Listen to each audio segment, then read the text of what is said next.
IQ का yes, compose your dream. Hello दोस्तों, कैसे हैं आप लोग। आज हम लोग मॉडर्न इंडिया में एक नए चैप्टर की ओर आगे बढ़ते हैं। संवैधानिक विकास। ब्रिटिश शासन काल में जो संवैधानिक विकास हुआ था, इसका पहला पार्ट मैंने करा दिया था। उसमें मैंने आपको बताया था कि कंपनी के अधीन कौन कौन से चार्टर एक्ट आए थे। तो 1600 ईस्वी से लेकर के और आपका जो है 1853 तक के जितने भी चार्टर एक्ट आए थे, मैंने उनकी विशेषताओं को, उनके एक एक प्रावधान को मैंने डायग्राम के माध्यम से बता दिया था। आज हम लोग आगे बढ़ते हैं और 1858 से लेकर के और 1892 तक के अधिनियम को, और उसके बाद जो है कौन कौन से बदलाव हुए इनको देखेंगे, क्योंकि बहुत महत्वपूर्ण टॉपिक है और इनको आराम से ध्यान से समझने की जरूरत है, क्योंकि क्वेश्चन यहाँ से पूछा जाता है और गलत हो जाता है। तो याद रखिएगा, 1857 का जब विद्रोह होता है तो 1857 के विद्रोह के बाद कंपनी के शासन को समाप्त कर दिया जाता है और 1858 के अधिनियम के द्वारा और 1858 में महारानी की घोषणा पत्र के द्वारा पूरे भारत पर महारानी का अधिकार हो जाता है। अब पूरे महारानी का अगर अधिकार भारत पर है तो जितने भी अधिनियम आएंगे वो ताज के अधीन आएंगे। तो कहीं कोई डाउट होगा तो आप पूछ लीजिएगा, उसका जवाब आपको दिया जाएगा। हम लोग शुरू करते हैं, एक एक प्रावधान को यहाँ पर समझने का प्रयास करते हैं, ठीक है। सत्ता का क्रमिक विकास, पूर्ण नियंत्रण से रणनीतिक भ्रम तक। इसमें हम लोग 1858 का जो अधिनियम देखेंगे, पूर्ण नियंत्रण किसका हो गया? महारानी का हो गया। और कंपनी शासन का अंत हो गया और ब्रिटिश क्राउन का सीधा एकाधिकार किस पर हो गया? भारत पर हो गया। और यहीं से भारतीय जनता ब्रिटिश जनता कहलाएगी, ये भी याद रखिएगा। इसके बाद 1861 का अधिनियम लाया गया, नाम मात्र का प्रवेश था। इसी समय पोर्टफोलियो प्रणाली की शुरुआत हुई, अर्थात विभागीय प्रणाली की शुरुआत होती है और अलग अलग विभाग बनाने का प्रावधान यहीं पर शुरू कर दिया जाता है। और भारतीयों का जो है शक्तिहीन प्रतिनिधित्व होता है यहीं पर, और कैसे जो है भारतीयों का जो है धीरे धीरे जो है संख्या बल जो बढ़ने का प्रावधान था वो आगे बढ़ता है। और फिर 1892 का जो अधिनियम लाया जाता है, इसमें अप्रत्यक्ष चुनाव की शुरुआत हो जाती है भारत में। चुनाव की शुरुआत अप्रत्यक्ष रूप से इसी समय होती है। तो शक्तियों में आंशिक वृद्धि, लेकिन वास्तविक नियंत्रण अब भी ब्रिटेन के हाथों में ही रहेगा। तो वास्तविक सत्ता ब्रिटेन के हाथों में रहेगी, कुछ शक्तियां भारतीयों को दी जाएंगी 1892 के अधिनियम द्वारा। तो ये बहुत महत्वपूर्ण टॉपिक है, इसको हमें एक एक करके जानना है। क्या इसमें बदलाव किया गया, क्या किया गया? अगर यहाँ से क्वेश्चन आए तो आप लोगों का क्वेश्चन गलत ना होने पाए, ठीक है। 1858 का जो अधिनियम आया था वो ईस्ट इंडिया कंपनी की कब्र पर मृत्यु लेख था। याद रखिएगा, ईस्ट इंडिया कंपनी, याद रखिएगा, इसने क्या किया था कि कंपनी के शासन का अंत कर दिया था। तो ईस्ट इंडिया कंपनी की कब्र पर जो है एक मृत्यु लेख था और इसमें ईस्ट इंडिया कंपनी के शासन को समाप्त करके और महारानी ब्रिटिश क्राउन के अधिकार को बना दिया गया था। तो इसमें याद रखिएगा, तत्कालीन नेतृत्व था गवर्नर जनरल कैनिंग और ब्रिटिश प्रधानमंत्री अर्ल ऑफ डर्बी और जो है पामर्स्टन। जब इस समय याद रखिएगा, अगर कहा जाए तो तत्कालीन गवर्नर कौन थे? लॉर्ड कैनिंग थे। और याद रखिएगा, इस अधिनियम के द्वारा कुछ व्यवस्था जो पहले से चली आ रही थी उसको समाप्त किया गया। जैसे 1784 का जो पिट्स इंडिया एक्ट लाया गया था, उसमें मैंने बताया था कि द्वैध शासन की शुरुआत की गई थी और नियंत्रण बोर्ड बनाया गया था और निर्देशक मंडल बनाया गया, जिससे कंपनी के व्यापारिक और राजनीतिक कार्यों को अलग अलग किया गया था। तो उसी संदर्भ में ये था, याद रखिएगा। तो याद है 1784 का जो पिट्स इंडिया एक्ट द्वारा लागू द्वैध शासन, बोर्ड ऑफ कंट्रोल तथा बोर्ड ऑफ डायरेक्टर्स पूर्णतः समाप्त दोनों बोर्डों को शक्तिहीन निरस्त कर दिया गया। याद है ना, जब 1858 का अधिनियम लाया गया तो द्वैध शासन जो 1784 का द्वैध शासन के तहत शुरू किया गया था, बोर्ड ऑफ कंट्रोल और बोर्ड ऑफ डायरेक्टर्स, इनको समाप्त कर दिया गया। और नई व्यवस्था के तहत क्या किया गया?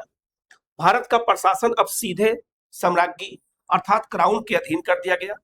भारतीय वित्त पर ब्रिटिश संसद का सर्वोपरि नियंत्रण स्थापित हो गया भारतीय वित्त पर। और गवर्नर जनरल को अब वायसराय की उपाधि दे दी गई। तो जब लॉर्ड कैनिंग भारत आए थे 1856 में लॉर्ड कैनिंग जब भारत आए थे तो भारत का गवर्नर जनरल बन के आए थे। लेकिन 1857 का विद्रोह उन्हीं के समय में हुआ और 1858 का जब अधिनियम लाया गया तो गवर्नर जनरल के पद को समाप्त कर दिया गया, क्योंकि कंपनी शासन समाप्त हो गया तो गवर्नर जनरल पद भी समाप्त हो गया। और महारानी के एजेंट के रूप में नियुक्ति किसकी होती है? वायसराय की। अब लॉर्ड कैनिंग 1856 में जब आए थे तो क्या बन के आए थे? भारत गवर्नर जनरल बन के आए थे। और क्या बन गए? वायसराय। तो याद रखिएगा लॉर्ड कैनिंग भारत के अंतिम गवर्नर जनरल और भारत के पहले वायसराय बने, ये बात याद रखिएगा। और जो वायसराय होता था वो याद रखिएगा महारानी के सीधे जो है नियंत्रण में होता था और महारानी का एजेंट होता था और महारानी को ही सारी रिपोर्ट करता था। इस बात को याद रखिएगा, इस बारीक को समझना जरूरी, क्योंकि यहां से क्वेश्चन पूछा जाता है तो गलती हमें नहीं करनी है। ठीक है, आगे बढ़ते हैं। ये बहुत महत्वपूर्ण पॉइंट है, इसको जानना जरूरी है। 1858 का प्रशासनिक ढांचा, सत्ता का नया पदानुक्रम, अर्थात 1858 का जब अधिनियम लाया गया तो क्या क्या नई व्यवस्थाएं की गई, तो याद रखिएगा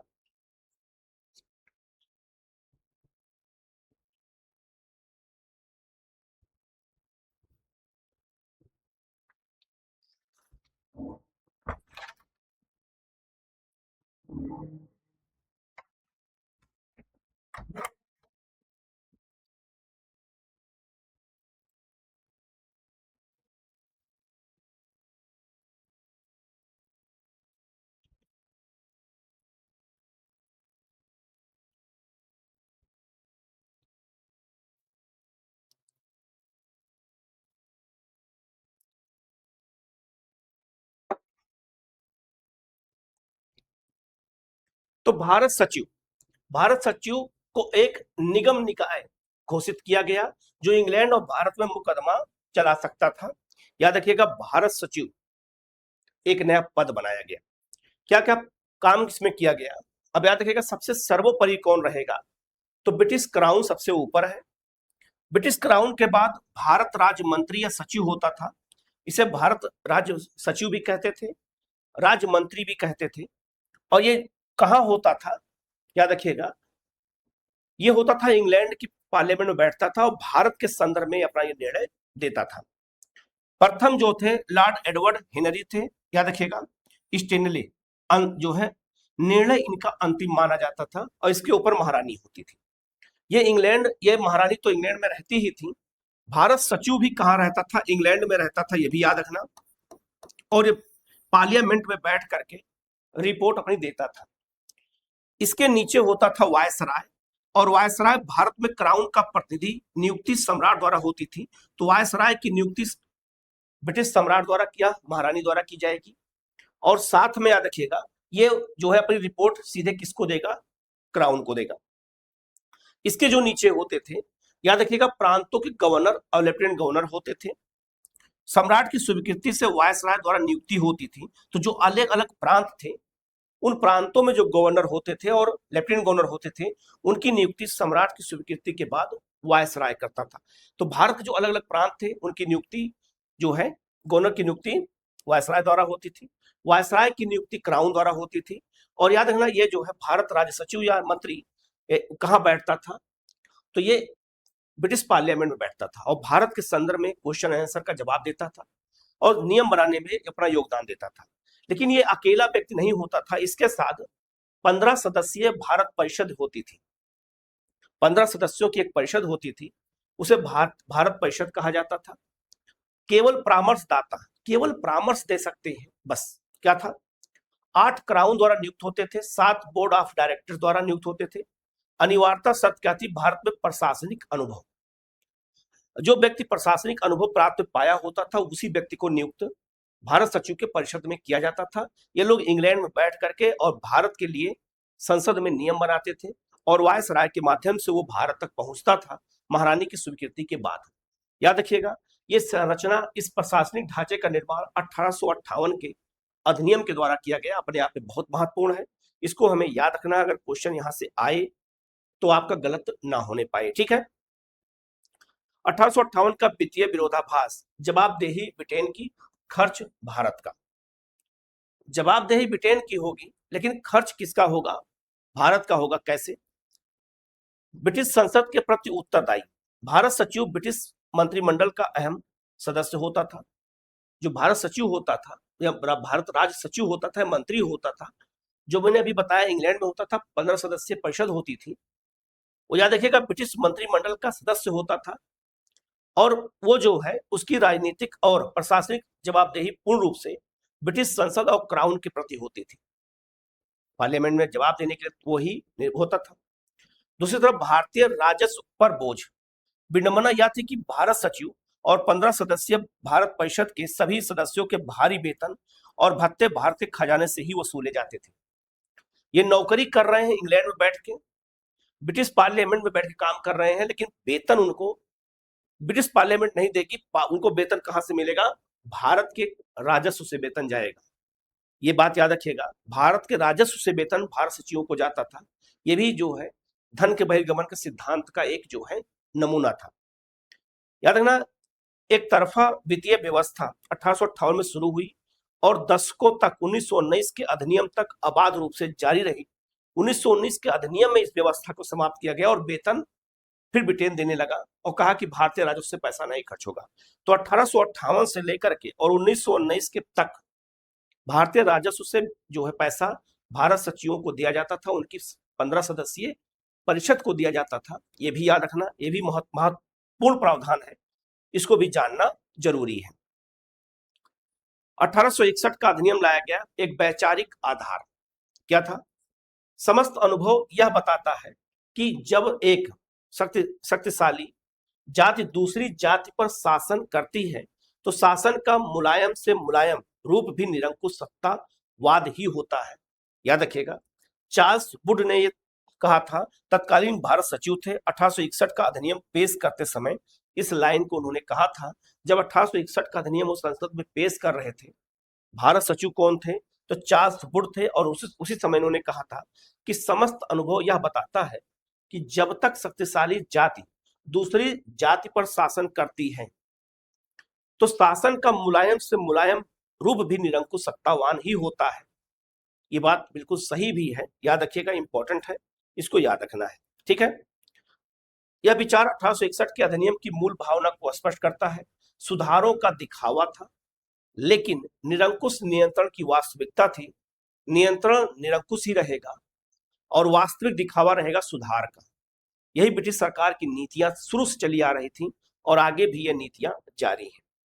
आपने देखा होगा 1861 में एक नई व्यवस्था शुरू की गई, पोर्टफोलियो प्रणाली, और मंत्रिमंडलीय व्यवस्था की नींव रखी गई।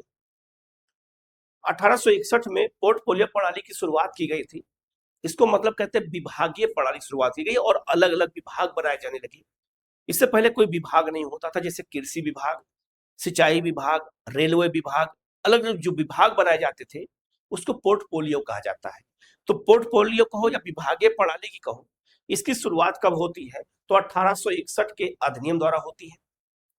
याद रखिएगा, लॉर्ड कैनिंग द्वारा भारत में पहली बार विभिन्न सदस्यों को अलग अलग विभाग सौंपे गए। याद रखिएगा, बहुत महत्वपूर्ण है। वायसराय की कार्यकारिणी परिषद होती थी और imperial legislative council Vidhan Parishad होती थी। विधान परिषद का गठन 1853 के द्वारा किया गया था।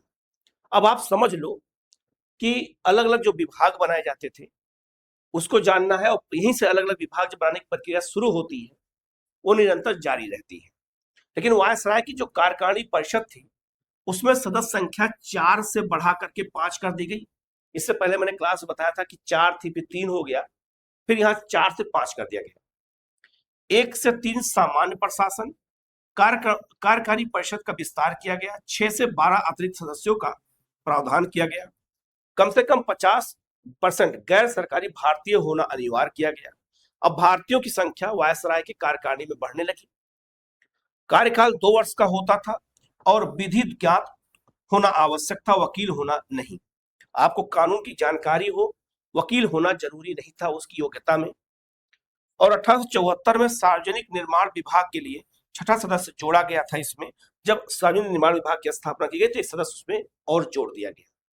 तो कुल मिलाकर कह सकते हैं कि वायसराय की कार्यकारिणी का विस्तार किया गया इस समय। इसको याद रखिएगा, क्वेश्चन यहां से पूछा जाता है, गलती हमें नहीं करनी है।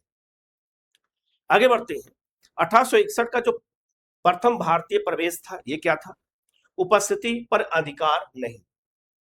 चार्ल्स वुड उस समय भारत के वो सचिव थे। चार्ल्स वुड और बाटल फ्री के सुझाव पर पहली बार 3 भारतीयों को विधान परिषद में स्थान मिला।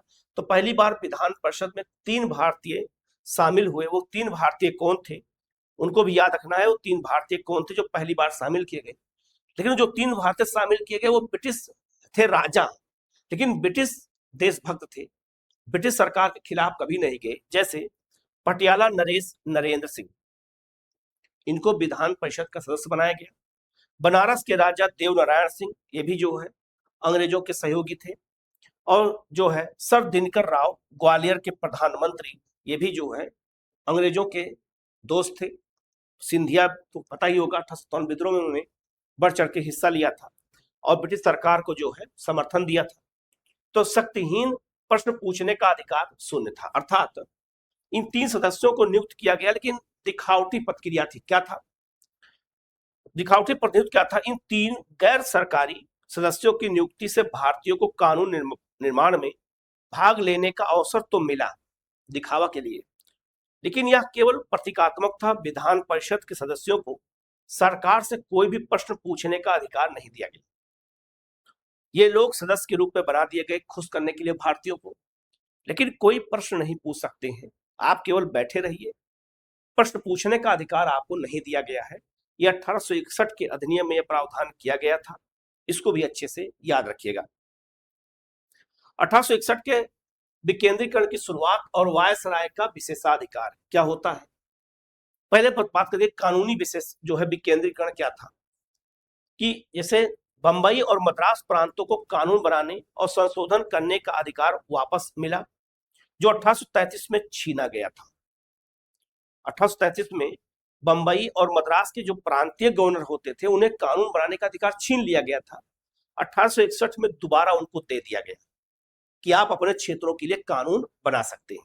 दूसरा, वायसराय को नए प्रांत बनाने और सीमाएं बदलने का अधिकार दे दिया गया, अर्थात वायसराय अब नया प्रांत बना सकता है और सीमाएं बदलने का उसको अधिकार दे दिया गया, वो सीमा भी चेंज कर सकता है। ये भी अपने आप में एक बहुत बड़ा जो है बदलाव देखा गया। प्रांतीय विधान परिषदों का गठन मुंबई और मद्रास 1861, याद रखिएगा इसी समय बहुत सारी विधान परिषदों का गठन किया गया, प्रांतीय विधान परिषदों का, जैसे बंबई और मद्रास में 1861 में, बंगाल में 1862 में, उत्तर पश्चिमी सीमा प्रांत में 1886 में और पंजाब में 1897 में विधान परिषदें समय समय पर बनाई गई। तो विधान परिषदों के गठन का प्रावधान भी धीरे धीरे यहीं से शुरू हो गया। 1861 के इंडियन हाई कोर्ट एक्ट के तहत मद्रास बंबई हाई कोर्ट गठित किया गया। तो 1861 अधिनियम के तहत 3 हाई कोर्ट बनाए गए, बंबई में, मद्रास में और आपका कलकत्ता में। ये भी याद रखना, ये भी इंपॉर्टेंट है। ये बदलाव 1861 के अधिनियम के द्वारा किया गया। अध्यादेश की शक्ति क्या थी? ऑर्डिनेंस पावर क्या था? आपातकाल में वायसराय विधान परिषद की सलाह के बिना अध्यादेश जारी कर सकता था। अगर वायसराय को लगा तो अध्यादेश जारी कर देगा और वो जो है विधान परिषद से अनुमति भी नहीं लेगा, ये भी याद रखना। इसकी जो वैधता होगी अध्यादेश की क्षमा रहेगी और शर्त क्या होगा कि अध्यादेश जारी करने का कारण भारत मंत्री को बताना अनिवार्य था।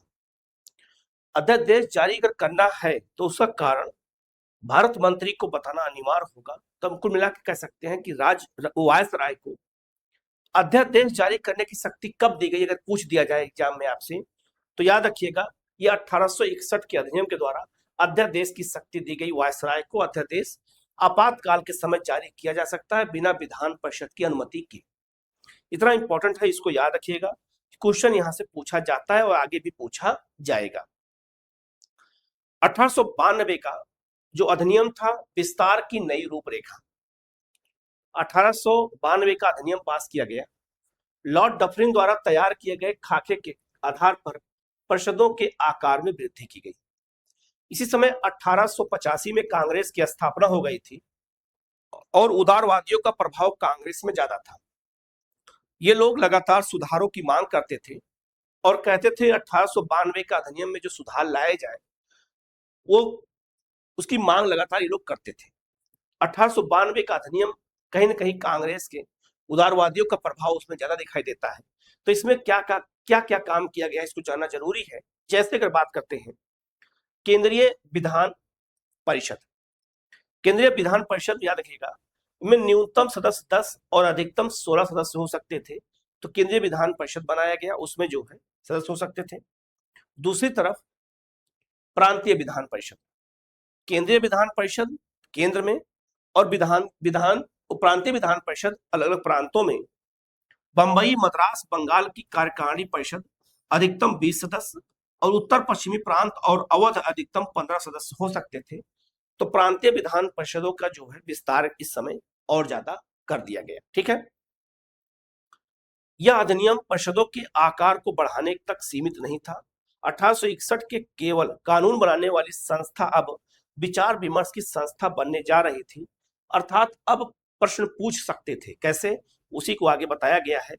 ठीक है, तो याद रखना यहाँ पर कुछ बदलाव किया गया। क्या क्या बदलाव किया गया? 1892 में नई शक्तियां, क्या मिला और क्या बंद रहा? क्या मिला 1892 में? बजट पर बहस कर सकते थे। जब बजट पेश किया जाए तो बजट पर बहस करने का अधिकार मिल गया भारतीयों को। अब भारतीय सदस्यों को वार्षिक बजट पर विचार करने का अधिकार मिल गया। ठीक, लेकिन प्रश्न पूछने का अधिकार, सरकार से जनहित के मुद्दों पर प्रश्न पूछने का भी अधिकार दे दिया गया। तो 1892 में याद रखिएगा, बजट पर बहस करने का अधिकार मिला। ये क्वेश्चन बार बार पूछा जाता है, याद करिएगा। और दूसरा, प्रश्न पूछने का भी अधिकार मिल गया 1892 के अधिनियम द्वारा कि जनहित के मामले में प्रश्न पूछा जा सकता है। ये बात याद रखिएगा, इंपॉर्टेंट है, गलती मत करिएगा। तो 1892 में क्या मिला, इसको याद रखिएगा कि बजट पर बहस करने का और प्रश्न पूछने का अधिकार मिल गया। क्या नहीं मिला, इसको बात कर लेते हैं, ये भी इंपॉर्टेंट है। तो विस्तृत बहस पर रोक, बजट पर केवल संपूर्ण रूप से विचार किया जा सकता है, एक बार मत पर पृथक बहस वर्जित था। मतलब इसका यह होता है कि एक तरफ बजट पर बहस करने का अधिकार दे दिया गया, हम आपसे क्वेश्चन पूछें, आपने हमें जवाब दिया, लेकिन वो उस जवाब के, आपके जवाब से मैं संतुष्ट नहीं हो पाया, तो मैं पूरा क्वेश्चन पूछूंगा, फिर दोबारा क्वेश्चन पूछूंगा। तो ये अधिकार भारतीयों को नहीं दिया गया। इसका मतलब सीधा ये था कि अलग से दोबारा प्रश्न पूछने का अधिकार नहीं था। एक बार प्रश्न पूछिए बस, पूरक प्रश्न, पूछे गए उत्तर पर पलट कर सवाल करने का अधिकार नहीं था। अब समझ में आ गया? मान लीजिए कि आपने मुझसे कोई क्वेश्चन पूछा, मैंने उत्तर दिया, आप संतुष्ट नहीं हो, फिर आप पलट के क्वेश्चन पूछेंगे हमसे, ये अधिकार नहीं दिया गया था। नहीं, आप एक बार मैंने उत्तर दे दिया तो दे दिया, आप पूरक प्रश्न नहीं पूछ सकते। मतदान का अधिकार, किसी भी मुद्दे पर वोट डालने की शक्ति नहीं दी गई, वोटिंग राइट नहीं दिया गया, नो वोटिंग राइट्स, अर्थात मतदान का अधिकार नहीं था, बस आप केवल बहस कर सकते हैं, मतदान नहीं कर सकते। प्रशासन का वीटो, प्रशासन बिना कोई कारण बताए किसी भी प्रश्न का उत्तर देने से मना कर सकता है। तो कह सकते हैं कि बेवकूफ बनाने वाला ये अधिनियम था। कुछ अधिकार तो दे दिया गया, लेकिन अगर प्रशासन का वीटो, अगर प्रशासन बिना कोई कारण बताए किसी भी प्रश्न का उत्तर देने से इनकार भी कर सकता है, अगर आप चाहे बजट का क्वेश्चन हो और चाहे प्रश्न जनहित का कोई क्वेश्चन हो, प्रशासन अगर चाहेगा तभी उत्तर देगा, अनिवार्य उत्तर नहीं दे सकता है। तो ये भी व्यवस्था थी इसमें, ये भी याद रखना। क्या मिला क्या नहीं मिला, ये सब चीजें जब हम तुलनात्मक रूप से अध्ययन करते हैं तब चीजें हमारे स्पष्ट होती हैं कि हमें कैसे इसको याद करना है, हमें कैसे इन अधिनियमों को समझना है, क्योंकि अधिनियम को समझ पाना आसान नहीं है। मैंने आपको शुरू में बताया था कि बच्चे जब इसको पढ़ते हैं तो आधे रास्ते में छोड़ करके भाग जाते हैं। ठीक है, आगे बढ़ते हैं। और 1892 और निर्वाचन पद्धति का जन्म, एक अप्रत्यक्ष छलावा। इसका मतलब यह हुआ कि भारत में पहली बार अप्रत्यक्ष रूप से मतदान देने का अधिकार दिया गया, निर्वाचन का अधिकार दिया गया। याद रखिएगा, अप्रत्यक्ष रूप से। कैसे? नगर पालिका बोर्ड, जिला बोर्ड, विश्वविद्यालय और वाणिज्यिक मंडल ये निर्वाचित करते थे किसको? प्रांतीय विधान मंडल के सदस्यों। नगर पालिका, जिला बोर्ड, विश्वविद्यालय और वाणिज्य मंडल के जो सदस्य होते थे वो वोट किसको देते थे? तो वो वोट देते थे प्रांतीय विधान मंडल, बंबई, मद्रास, बंगाल, उत्तर पश्चिमी सीमा प्रांत के गैर सरकारी सदस्यों को। इनको वोट दिया, यहां पे वोट दिया तो 5 नाम चुनकर भेजते थे ऊपर, तो कलकत्ता के वाणिज्य मंडल और प्रांतीय मंडलों द्वारा चुने गए प्रतिनिधि होते थे, इनके ऊपर मनोनीत किए जाते थे और वायसराय इन 5 नामों को केंद्रीय विधानमंडल में मनोनीत कर देता था। तो यहां वोट नहीं, केवल यही वोट देने का अधिकार दिया गया, वो भी अप्रत्यक्ष। जैसे अप्रत्यक्ष चुनाव आज भी होता है, और जो केंद्रीय राज्य के विधान परिषद होते हैं, देखा होगा उसमें 1/12, 1/12, 1/3, 1/3, 1/6 सदस्य जो आते हैं अलग अलग, तो देखा होगा अप्रत्यक्ष आते हैं। तो वही अप्रत्यक्ष तरीके से किया गया। नगर पालिका के लोग प्रांतीय विधान परिषद के सदस्यों को चुन सकते हैं, बस वोट दे सकते हैं, अर्थात आम जनता को वोट देने का अधिकार इसमें नहीं दिया गया है। ये बात याद रखिएगा, आम जनता वोट ही नहीं कर सकती है। इंपॉर्टेंट है, गलती मत करिएगा, इसको अच्छे से याद रखिएगा। इस पूरी प्रक्रिया को अप्रत्यक्ष निर्वाचन कहा गया, लेकिन तकनीकी रूप और व्यवहारिक रूप से निर्वाचित सदस्यों को अंततः मनोनीत ही किया जाता था। यहाँ पे ला करके मनोनीत ही कर रहे हैं वायसराय की कार्यकारिणी में, केवल चुनाव यहाँ हो रहा है निचले स्तर पे, बहुत निचले स्तर पे दिया गया अप्रत्यक्ष चुनाव, और इसको नाम दे दिया गया अप्रत्यक्ष निर्वाचन व्यवस्था की शुरुआत हो गई भारत में। तो अगर पूछा जाए अप्रत्यक्ष निर्वाचन व्यवस्था की शुरुआत कब होती है, तो 1892 के अधिनियम द्वारा होती है, इसको याद रखिएगा। क्वेश्चन यहां से पूछा जाता है, गलती मत करिएगा, इसको ये इंपॉर्टेंट है, ठीक है। राष्ट्रवादियों का आक्रोश प्रतिनिधित्व के बिना कर नहीं। 1892 के एक्ट को भारतीय राष्ट्रवादियों ने एक धोखा करार दिया, क्योंकि इस समय कांग्रेस स्थापित हो चुकी थी और कांग्रेस ने इस पर डिमांड किया था प्रत्यक्ष निर्वाचन का, लेकिन मिला नहीं, तो उसका भारी विरोध किया गया और कहा गया धोखा करार दिया गया। 1892 का एक्ट एक ऐसे भाप के इंजन के समान है जिसमें से भाप बनाने की समस्त सामग्री निकालकर भाप से मिलती जुलती रंगीन गैस भर दी गई है। फिरोज शाह मेहता ने कहा था, ये देखिए, फिरोज शाह मेहता ने कहा कि एक ट्रेन है, इंजन है, इंजन में भाप बनाने की सब सामग्री है, लेकिन हमें बेवकूफ बनाने के लिए उसमें रंगीन जो है क्या डाल दिया गया, भाप डाल दिया गया, जलती रंगीन गैस डाल दी गई और बता दिया गया यही आपका चुनाव है अप्रत्यक्ष। इस तरह का विरोध किया था। ये सेंटेंस याद रखना 1892 के लिए अप्रत्यक्ष के निर्वाचन के संदर्भ में किसने कहा था, तो फिरोज शाह मेहता ने कहा था। याद रखिएगा, इंपॉर्टेंट है, क्वेश्चन पूछा जा सकता है, इसीलिए डायग्राम के माध्यम से बताने का प्रयास किया गया जिससे आप चीजें अच्छे से याद रख सकते हैं। रूपक का अर्थ क्या है कि जिस प्रकार रंगीन गैस से इंजन नहीं चल सकता, उसी प्रकार बिना मतदान और पूरक प्रश्नों के अधिकार के केवल संख्या बढ़ाने से भारतीयों को कोई वास्तविक राजनीतिक शक्ति भाप प्राप्त नहीं हुई है, या केवल दिखावा रंगीन गैस था। जो ये बनाया गया इसी का अर्थ बताया गया है, केवल दिखाने के लिए भारतीयों को दिया गया है, बाकी उसमें भाप नहीं है, एक रंगीन गैस है, दिखावापन था। याद रखिएगा 1892 का अधिनियम में अप्रत्यक्ष निर्वाचन, ठीक है। एक तुलनात्मक विश्लेषण अगर कर लेते हैं 1861 बनाम 1892 का अधिनियम की बात करते हैं, तो प्रशासनिक ढांचे से विचार विमर्श मंच तक की यात्रा क्या था। मापदंड है केंद्रीय परिषद का आकार। 1861 का अधिनियम 1892 का अधिनियम में आप तुलना करेंगे तो केंद्रीय परिषद का आकार 6 से 12 अतिरिक्त सदस्य किया गया और यहाँ पर 10 से 16 कर दिया गया। भारतीय प्रतिनिधियों की प्रकृति वायसराय द्वारा सीधा मनोनयन होता था, यहाँ अप्रत्यक्ष निर्वाचन संस्थाओं द्वारा सिफारिश और फिर मनोनयन होता था, जो भी मैंने आपको ढांचा बताया था। संस्था का स्वरूप केवल कानून बनाने वाली संस्था थी, विचार विमर्श करने वाली संस्था बन गई, डिबेट हो सकता था लेकिन कम मात्रा में।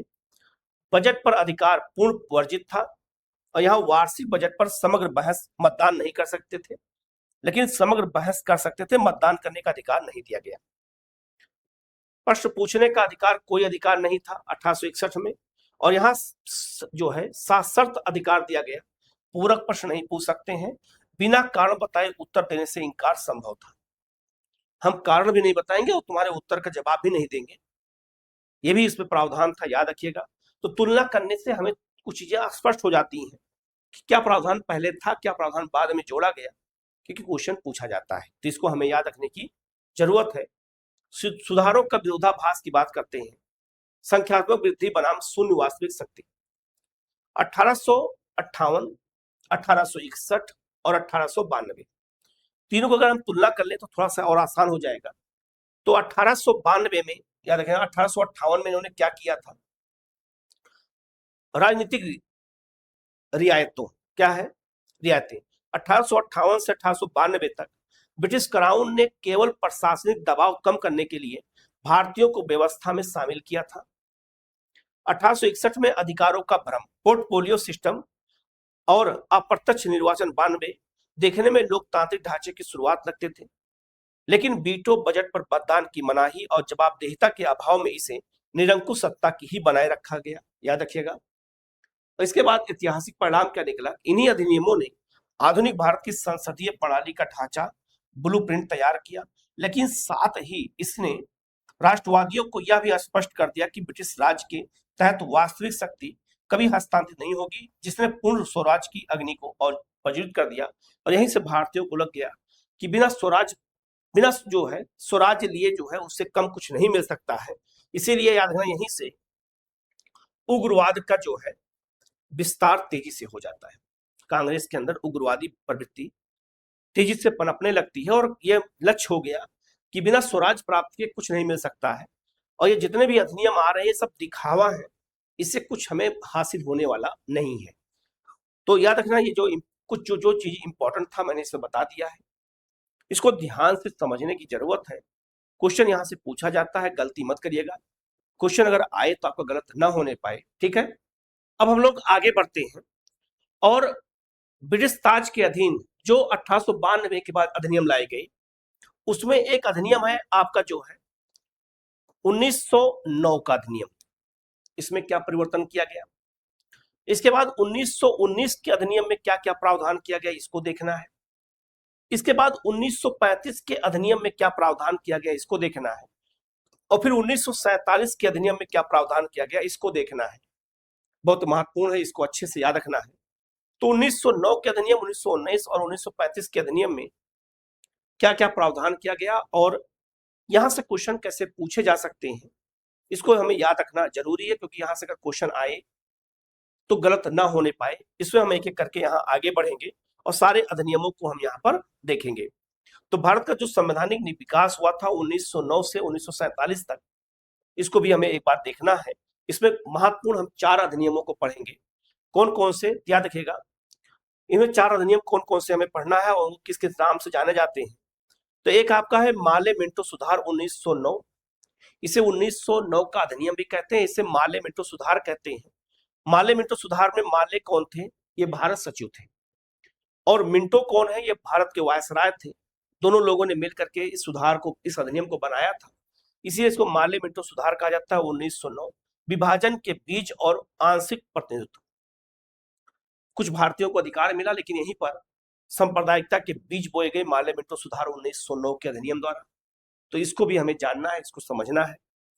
इसके बाद मॉन्टेग्यू चेम्सफोर्ड सुधार 1919, तो 1919 के अधिनियम को मॉन्टेग्यू चेम्सफोर्ड सुधार कहा जाता है। और मॉन्टेग्यू कौन थे, भारत सचिव थे, और चेम्सफोर्ड भारत के वायसराय थे। कभी कभी क्वेश्चन ये भी पूछ देते हैं कि ये कौन थे। द्वैध शासन का नौकरशाही प्रयोग किया गया था, इसमें क्या क्या बदलाव हुए इसको देखना है। इसके बाद 1935 का जो अधिनियम लाया गया था, साइमन कमीशन की रिपोर्ट के आधार पर गोलमेज सम्मेलन हुआ, और 1935 के अधिनियम में क्या क्या बदलाव हुआ है उसको देखना है हमें। और इसके बाद जो है भारतीय स्वतंत्रता अधिनियम 1947 में ब्रिटिश शासन की समाप्ति और एक संप्रभु राष्ट्र के रूप में भारत का उदय हुआ। तो भारत का विभाजन और भारत की आजादी इसी अधिनियम के तहत मिली है। तो अगर अधिनियम पूछा जाए तो 1947 का अधिनियम, और योजना पूछा जाए तो माउंटबेटन योजना के तहत भारत को आजादी और विभाजन दोनों मिला है। तो योजना अलग है, अधिनियम अलग है, दोनों याद रखना, क्वेश्चन यहाँ से पूछा जाता है। तो हम एक एक करके सबको समझने का प्रयास करते हैं। कहीं कोई डाउट होगा तो आप पूछ लीजिएगा, उसका जवाब आपको दिया जाएगा। पहले बात करते हैं 1909 के केंद्रीय विधानमंडल का विस्तार। 1909 में क्या किया गया, उस समय केंद्रीय विधानमंडल होता था, जिसे आज हम पार्लियामेंट कहते हैं, संसद कहते हैं, और प्रांतीय विधान परिषद भी होता था, जिसे आज विधानमंडल कहते हैं। तो केंद्रीय विधानमंडल में याद रखिएगा का विस्तार किया गया और अरुंडेल समिति की रिपोर्ट पर आधारित था। 1909 का जो अधिनियम था ये अरुंडेल समिति के रिपोर्ट पर आधारित था, ये भी याद रखना, ये भी क्वेश्चन पूछा जाता है। तो पूर्व सदस्य संख्या कितनी, 16 थी। तो केंद्रीय विधानमंडल में याद रखिएगा सदस्यों की संख्या पहले 16 थी, 1992 के अधिनियम द्वारा 16 किया गया था, लेकिन 1909 के अधिनियम द्वारा नई सदस्य संख्या बढ़ा करके 69 कर दिया गया। 60 अतिरिक्त और 9 पदेन सदस्यों की नियुक्ति कर दी गई। अब 69 सदस्य हो गए किसमें, केंद्रीय विधानमंडल में, जहां पहले 16 थे। याद रखिएगा ये जो 69 सदस्य हैं वो कहां कहां से आते हैं, तो 27 निर्वाचित सदस्य होते थे अप्रत्यक्ष रूप से, 33 मनोनीत किए जाते थे, और 9 पदेन सदस्य होते थे, याद रखिएगा। तो अप्रत्यक्ष रूप से 27 को निर्वाचित किया जाता था। गवर्नर द्वारा 33 का मनोनयन होता था और 9 सदस्य पदेन होते थे, याद रखिएगा, इंपॉर्टेंट है, याद रखिएगा। तो 1909 के अधिनियम द्वारा सदस्य केंद्रीय विधानमंडल के सदस्यों की संख्या 16 से बढ़ा करके 69 कर दी गई, ये याद रखिएगा। गैर सरकारी सदस्यों का बहुमत केवल एक दिखावा मात्र था, क्योंकि सरकारी व मनोनीत गैर सरकारी सदस्य मिलकर के हमेशा बहुमत में रहते थे। तो जो ये 27 सदस्य हैं, इनमें भारतीयों की नियुक्ति होती थी और नाम मात्र का भारतीयों को बैठाते थे। लेकिन जो ये दोनों होते थे, ये मनोनयन और पदेन सदस्य, यही मिलकर बहुमत प्राप्त कर लेते थे और भारतीयों द्वारा बनाए गए कानून खारिज हो जाते थे। तो याद रखना, ये भी एक तरह से छलावा ही था, भारतीयों के साथ दिखावा था मात्र, ये भी याद रखना जरूरी है। ठीक है, आगे बढ़ते हैं। 1909 का अधिनियम जो था, नाग के दांत और पृथक निर्वाचन मंडल, याद रखिएगा। लॉर्ड माले उस समय भारत सचिव थे। भारत सचिव द्वारा लॉर्ड मिंटो को एक लेटर लिखा गया था। और लेटर क्यों लिखा गया था? क्योंकि मुसलमानों को पहली बार पृथक निर्वाचन व्यवस्था दी जा रही थी कि जो मुस्लिम बहुल क्षेत्र है, वहां केवल मुस्लिम ही चुनाव लड़ सकते हैं और मुस्लिम ही मतदान कर सकते हैं, भारतीय मतदान नहीं कर सकते हैं। उसे पृथक निर्वाचन व्यवस्था और पृथक मताधिकार व्यवस्था कहते हैं। तो पृथक निर्वाचन व्यवस्था के अंतर्गत चुनाव लड़ने का अधिकार केवल मुसलमानों को रहेगा, जहां मुसलमान ज्यादा रहेंगे। और पृथक मताधिकार के अंतर्गत व्यवस्था वो रहेगी जहां पर केवल मुस्लिम ही मतदान कर सकते हैं। अगर वहां हिंदू है तो हिंदू अगर कम है तो मतदान नहीं कर सकते हैं। ये व्यवस्था जब लागू किया जा रहा था तो मिंटो ने कहा कि व्यवस्था लागू कर दो, क्योंकि 1906 में मुस्लिम लीग की जब स्थापना हुई थी तो यही महोदय भारत में थे, लॉर्ड मिंटो। और लॉर्ड मिंटो ने आश्वासन मुसलमानों को दिया था कि आपको पृथक निर्वाचन दिया जाएगा।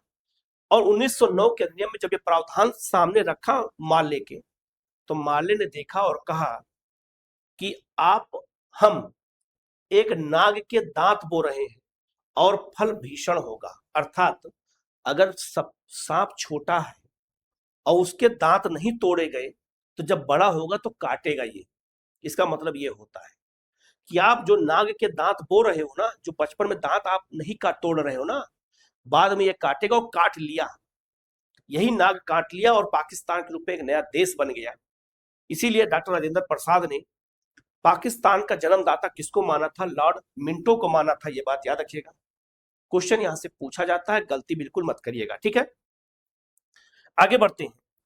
अब यहां पर निर्वाचन मंडल 1909 द्वारा निर्वाचन मंडल जो बनाया गया, उसमें सामान्य वर्ग, मुस्लिम वर्ग और विशिष्ट रखा गया।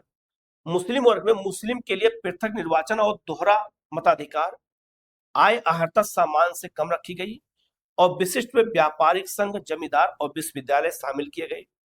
कांग्रेस द्वारा इस सांप्रदायिक निर्वाचन को पूर्णतः स्वीकार कर दिया गया। स्त्रियां और राजनीतिक अपराधी निर्वाचन के अयोग्य माने गए। 1909 के अधिनियम में कहा गया कि स्त्रियां वोट नहीं दे सकती हैं और जो अपराधी, राजनीतिक अपराधी हैं, वो भी निर्वाचन में भाग नहीं ले सकते हैं। तो महिलाओं को मत देने का अधिकार 1909 में नहीं दिया गया और मुसलमानों को पृथक मताधिकार दे दिया गया, याद रखिएगा। और यहीं से भारत में सांप्रदायिकता का बीज बो दिया गया और ये बीज जो है आगे चलता रहा और पाकिस्तान के रूप में एक फल के रूप में तैयार हुआ और एक देश बनके तैयार हो गया। तो ये अंग्रेजों की चाल थी, इसको हमें ध्यान से समझना है। 1909 का कार्यपालिका में भारतीयों का प्रवेश। वायसराय की कार्यकारिणी में सत्येंद्र प्रसाद सिन्हा को नियुक्त किया गया। ये प्रथम भारतीय सदस्य थे। विधिक और कानूनी सदस्य के रूप में इनकी नियुक्ति हुई। भारतीयों को पहली बार प्रशासन और विधि निर्माण दोनों में प्रतिनिधित्व दिया गया। विधायिका में भी और कार्यपालिका दोनों जगह पर भारतीयों की नियुक्ति की जानी। और सत्येंद्र प्रसाद सिन्हा प्रथम भारतीय थे जिन्हें वायसराय की कार्यकारिणी में नियुक्त किया गया। भारत परिषद लंदन 1907। सैयद जो है हुसैन जो है बिलग्रामी और केजी गुप्ता भारत सचिव की परिषद में नियुक्त प्रथम 2 भारतीय सदस्य थे। मोस्ट इंपॉर्टेंट है, इनको याद रखिएगा। तो भारत परिषद कहाँ होती थी? इंग्लैंड में। और इंग्लैंड में होती थी और उसमें सारे सदस्य अंग्रेज होते थे और वहां से बैठ कर काम करते थे। लेकिन पहली बार 2 भारतीयों की नियुक्ति भारत परिषद लंदन में हुई और 2 सदस्य कौन कौन थे? सैयद हुसैन बिलग्रामी और केजी गुप्ता, इनको याद रखिएगा। ये 2 लोग पहली बार भारत सचिव के परिषद में शामिल हुए। और सत्येंद्र प्रसाद सिन्हा वायसराय की कार्यकारिणी में शामिल हुए, इनको याद रखिएगा। ये सुधार प्रजातंत्रवाद और नौकरशाही के मध्य एक अधूरा और अल्पकालीन समझौता था। रैमजे मैकडोनाल्ड ने ये बात कही थी, याद रखना, ठीक है।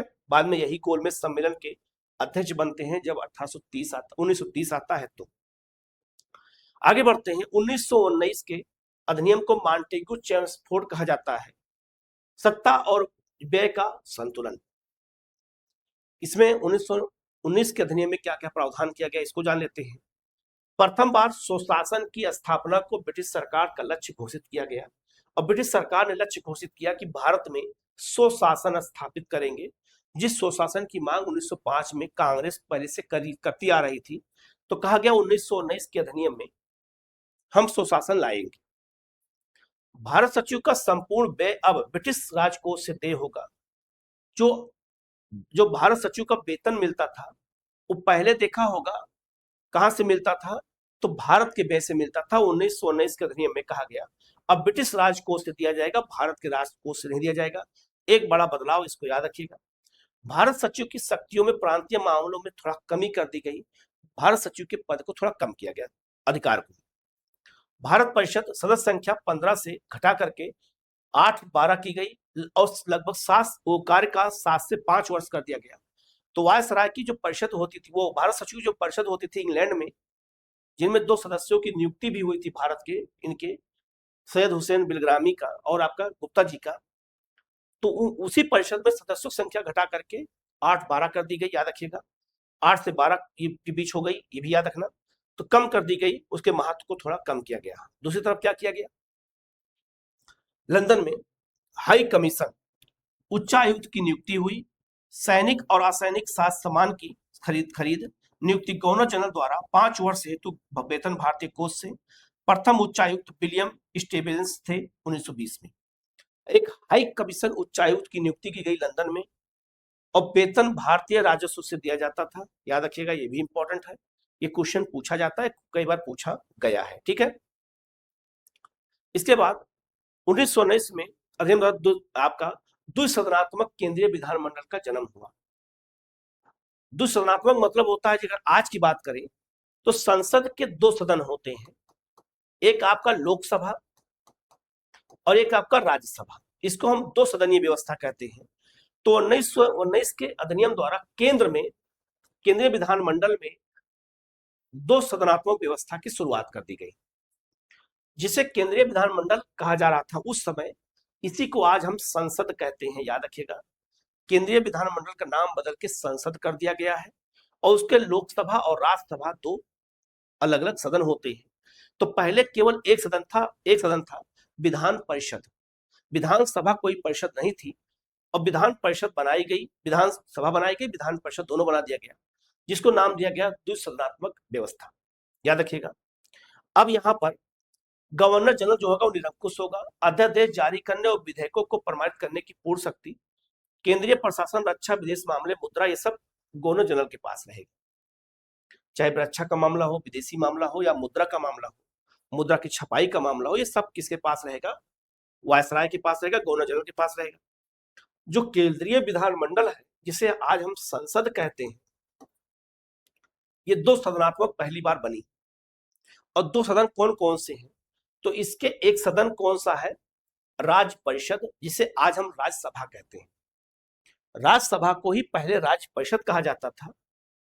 काउंसिल ऑफ स्टेट, कुल सदस्य 60 होते थे, 27 मनोनीत, 33 निर्वाचित। कार्यकाल 5 वर्ष का होता था, आज कार्यकाल 6 वर्ष का होता है, याद रखिएगा। तो राज्य परिषद को ही बाद में नाम बदल के राज्यसभा कर दिया गया था। और दूसरी तरफ जो दूसरा सदन बनाया गया, केंद्रीय विधानसभा, इसी का नाम बदल के आगे चल करके लोकसभा कर दिया गया, ठीक है। कुल सदस्य संख्या 145, 41 मनोनीत, 104 निर्वाचित। कार्यकाल 3 वर्ष का होता था, आज इनका कार्यकाल 5 वर्ष का होता है। अब चीजें समझ में आ रही होंगी कि कैसे हमारे लोकसभा, राज्यसभा का जन्म होता है तो 1919 द्वारा जन्म होता है, याद रखिएगा। क्वेश्चन यहां से पूछा जाता है, गलती नहीं करनी है, ठीक है। गवर्नर जनरल की 8 सदस्यीय कार्यकारिणी में कम से कम 3 भारतीयों का होना अनिवार्य किया गया कि 8 सदस्यीय जो कार्यकारिणी परिषद होगी गवर्नर जनरल की, उसमें 3 भारतीय सदस्य भी रहेंगे, ये भी इंपॉर्टेंट इसमें किया गया। आगे 1919 के अधिनियम द्वारा एक बहुत बड़ा बदलाव हुआ, प्रांतीय द्वैध शासन। प्रांतों में द्वैध शासन लागू किया गया और जनक इसे कौन थे? लियोनिस कार्टिस। लियोनिस कार्टिस ये द्वैध शासन के जनक हैं। अप्रैल 1921 से इसको लागू किया गया, प्रांतीय द्वैध शासन व्यवस्था 1919 में दिया गया। और जब 1935 का अधिनियम लाया जाता है तो प्रांतीय द्वैध शासन को समाप्त किया गया था और केंद्र में द्वैध शासन लाया गया था। तो द्वैध शासन क्या था प्रांतों का? तो प्रांतीय विषयों को, याद है, प्रांतीय विषय जो शासन के विषय थे, इनको 2 भागों में बांट दिया गया था। तो जो 2 भाग बटे थे, एक का नाम था आरक्षित विषय, रिजर्व थे, और एक था हस्तांतरित विषय, ट्रांसफर्ड थे। तो आरक्षित विषय और हस्तांतरित विषय को ही कहा गया द्वैध शासन प्रांतों में। आरक्षित विषय प्रशासन, गवर्नर और उसकी कार्यकारिणी परिषद। आरक्षित विषय मतलब ये होता है कि उसमें केवल अंग्रेज देखेंगे, गवर्नर जनरल के अधिकार में रहेगा, वो रिजर्व रहेगा, इससे उसको आरक्षित कहा गया। जवाबदेही, विधानमंडल के प्रति उत्तरदायी नहीं था, मतलब विधानमंडल पर उत्तरदायी नहीं है, ये गवर्नर जनरल का अपना विशेषाधिकार है, अपना आरक्षण है। मुख्य विषय पुलिस, न्याय, वित्त और अकाल, ये सारे मामले गवर्नर जनरल देखेंगे, ये आरक्षित विषय रहेगा और इसमें किसी तरह का कोई भी सुनवाई नहीं होगी। एक तरफ से यह आरक्षित विषय हो गया, एक ही राज्य में, एक ही प्रांत में गवर्नर जनरल अपना काम देख रहा है और कुछ काम भारतीय जनता को दिया गया, ट्रांसफर सब्जेक्ट में। प्रशासक गवर्नर और भारतीय मंत्री होगी। देखो यहाँ गवर्नर भी है और भारतीय मंत्री आ गए, लेकिन यहाँ भारतीय मंत्री नहीं है, उसकी कार्यकारिणी परिषद है। जवाबदेही विधानमंडल के प्रति उत्तरदायी होगा। मुख्य विषय शिक्षा, स्थानीय स्वशासन, स्वास्थ्य और कृषि। जो जहां काम करने वाला काम था वो भारतीयों को दे दिया गया कि तुम करो इसको, शिक्षा तुम देखो, स्थानीय स्वशासन तुम देखो, स्वास्थ्य तुम देखो, कृषि तुम देखो। लेकिन जो ये विषय है पुलिस, न्याय, वित्त और अकाल, ये हम देखेंगे। अगर हम पुलिस भारतीयों को दे देंगे तो पुलिस हमारा कहना नहीं मानेगी ना, भारतीयों कहना मानेगी। न्याय व्यवस्था नहीं देना है, वित्त नहीं देना है, पैसा दे दोगे तो मनमाना काम करेंगे। अकाल का काम हम ही देखेंगे, भारतीय नहीं देखेंगे, ठीक है। ध्यान रखना, हस्तांतरित विषय भारतीयों को जवाबदेही बना दिया गया और आरक्षित विषय अपने पास रख लिए कि इस पर कोई हस्तक्षेप नहीं कर सकता। सरकारी सदस्य 20% से अधिक नहीं और निर्वाचित 70% से कम नहीं, ये व्यवस्था इसमें की गई। 1919 मताधिकार और संस्थागत विस्तार। अब ध्यान दीजिएगा, जो 1909 का अधिनियम था उसमें मुसलमानों को पृथक निर्वाचन दिया गया था, केवल मुसलमानों को। लेकिन 1919 के द्वारा पृथक मताधिकार का विस्तार किया गया। कैसे? पृथक निर्वाचन का प्रसार किया गया। 1909 के मुस्लिम पृथक निर्वाचन का विस्तार किया गया, तो 9 के अधिनियम द्वारा केवल मुसलमानों को मिला है, लेकिन 1919 के अधिनियम द्वारा अब सिखों को मिल गया, ईसाइयों को मिल गया, एल्गो इंडियनों को मिल गया और यूरोपियों को भी पृथक प्रतिनिधित्व दे दिया गया। 4 वर्ग को 1919 के अधिनियम द्वारा पृथक निर्वाचन दे दिया गया। जो मुसलमानों को केवल 9 में मिला था, यहाँ सिखों को मिल गया, ईसाइयों को मिल गया, एल्गो इंडियनों को मिल गया और यूरोपियों को मिल गया। 4 वर्ग को 1919 के अधिनियम द्वारा पृथक निर्वाचन व्यवस्था का विस्तार करके उनको भी शामिल कर लिया गया। अब आपसे क्वेश्चन पूछा जाएगा कि सिखों को पृथक मताधिकार कब दिया गया, तो कब बताओगे? 1919। ईसाइयों को कब दिया गया? 1919। एंग्लो इंडियन को कब दिया गया? 1919। और यूरोपियों को कब दिया गया? 1919। मुसलमानों को 1909। कंफर्म है? अच्छे से याद कर लीजिएगा। मताधिकार का विस्तार, संपत्ति को मताधिकार का आधार बनाया गया 1909 में। 1919 में जिसके पास संपत्ति होगी वही वोट दे सकता है। मतदाताओं की संख्या 3% से बढ़कर 10% हो गई। जिसके पास संपत्ति रहेगा वही मतदान कर सकता है। मतदान आयु 21 वर्ष थी। ऐतिहासिक कदम, 1921 में मद्रास में पहली बार महिलाओं को मताधिकार मिला। 1921 में पहली बार महिलाओं को मद्रास में मताधिकार मिला। ये एक ऐतिहासिक कदम, ऐतिहासिक तथ्य है, याद रखिएगा, क्वेश्चन पूछा जा सकता है। नरेश मंडल क्या था? 8 फरवरी 1921 को दिल्ली में 121 देसी राजाओं को बुलाया गया और 121 देसी राजाओं का नरेश मंडल बनाया गया। नरेश मतलब राजा होता, राजाओं को मंडल बनाया गया, चेंबर ऑफ प्रिंसेस। इसके अध्यक्ष वायसराय लॉर्ड चेम्सफोर्ड थे। प्रथम चांसलर महाराजा गंग सिंह बीकानेर के। हैदराबाद और मैसूर शामिल इसमें नहीं था। अब 121 राजाओं का जो नरेश मंडल बनाया गया उसमें राजाओं की स्वाभिभक्ति को देखा गया और जो अंग्रेजों के प्रति वफादार थे उनको अच्छे अच्छे पद मिले। लोक सेवा आयोग, लोक सेवा आयोग के गठन का प्रावधान किया गया और 1922 से सिविल सेवा परीक्षा इंग्लैंड और भारत दोनों जगह पर आयोजित होने लगी और भारत में पहली बार लोक सेवा आयोग अर्थात सिविल सर्विस का सेंटर कहां बनाया गया? इलाहाबाद बनाया गया। एक साथ याद रखना 1922 में एक साथ सिविल सेवा परीक्षा का एग्जाम लंदन में हुआ और भारत के इलाहाबाद में हुआ।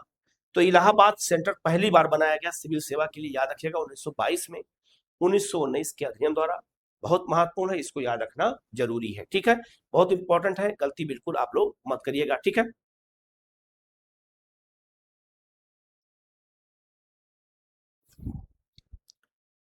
तो 1919 के जितने भी ये प्रावधान हैं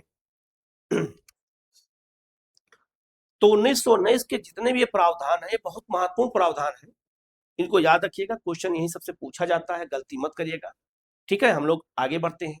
1935 का अधिनियम, 1935 का अधिनियम इतना इंपॉर्टेंट है कि जब हमारा संविधान बना तो हमारे संविधान का 70% चीजें हूबहू 1935 के अधिनियम से ली गई और 1935 के अधिनियम से ही शासन व्यवस्था चलाई गई 1947 तक। और जब संविधान सभा बनाया गया तो बहुत सी चीजें हूबहू भारत शासन अधिनियम 1935 से ले ली गई हैं और आज भी उसी रूप पे कायम है। तो 1935 का जो अधिनियम है ये कैसे बना, इसके पीछे क्या इतिहास रहा है, मैंने क्लास में बताया भी है, मैं दोबारा रिपीट करूंगा जिससे आपको चीजें समझ में अच्छे से आ जाए। और दूसरा, 1935 के अधिनियम को 1 अप्रैल 1935 से लागू किया गया, ये प्रूव कर दिया गया। और क्या इसके प्रावधान थे, क्या नया बदलाव किया गया और किस आधार पे बदलाव किया गया, हम एक एक करके सब कुछ जानेंगे। क्योंकि 1935 का जो अधिनियम है ये बहुत महत्वपूर्ण है और एग्जाम के पॉइंट व्यू से यहाँ से क्वेश्चन पूछा जाता है, तो इसको इग्नोर नहीं करना है, इसको अच्छे से पढ़ लेना है। इसके अलावा जितने भी अधिनियम है मैं सब कुछ बताऊंगा एक एक करके, ठीक है। आगे बढ़ते हैं।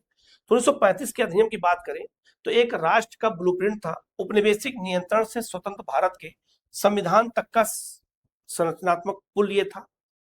ब्रिटिश सरकार जब समाप्त हुआ हमारे यहाँ शासन, तो 1935 के अधिनियम के तहत ही अंतरिम सरकार भी शासन चला रही थी, तो इंपॉर्टेंट था, इसको जानना जरूरी है। हम लोग आगे बढ़ते हैं। ढांचे की आवश्यकता, 1935 के अधिनियम के उत्प्रेरक, आखिर 1935 का जो अधिनियम का रिजल्ट निकला हुआ है ये लिखा है भारत शासन अधिनियम 1935। भारत शासन अधिनियम 1935 आया कैसे, ये मैंने आने वाली क्लासों में इससे पहले बताया है आप लोगों को कि कैसे 1935 का अधिनियम बनाया गया, लेकिन एक बार मैं दोबारा रिपीट करता हूं। 1919 के अधिनियम लाया गया था और 1919 के अधिनियम में प्रावधान था कि 1900 अधिनियम में जो द्वैध शासन अव्यवहारिक है इसकी समीक्षा 10 साल बाद की जाएगी। तो 10 साल बाद, बल्कि 2 साल पहले ही साइमन कमीशन का जो है नियुक्ति हुई।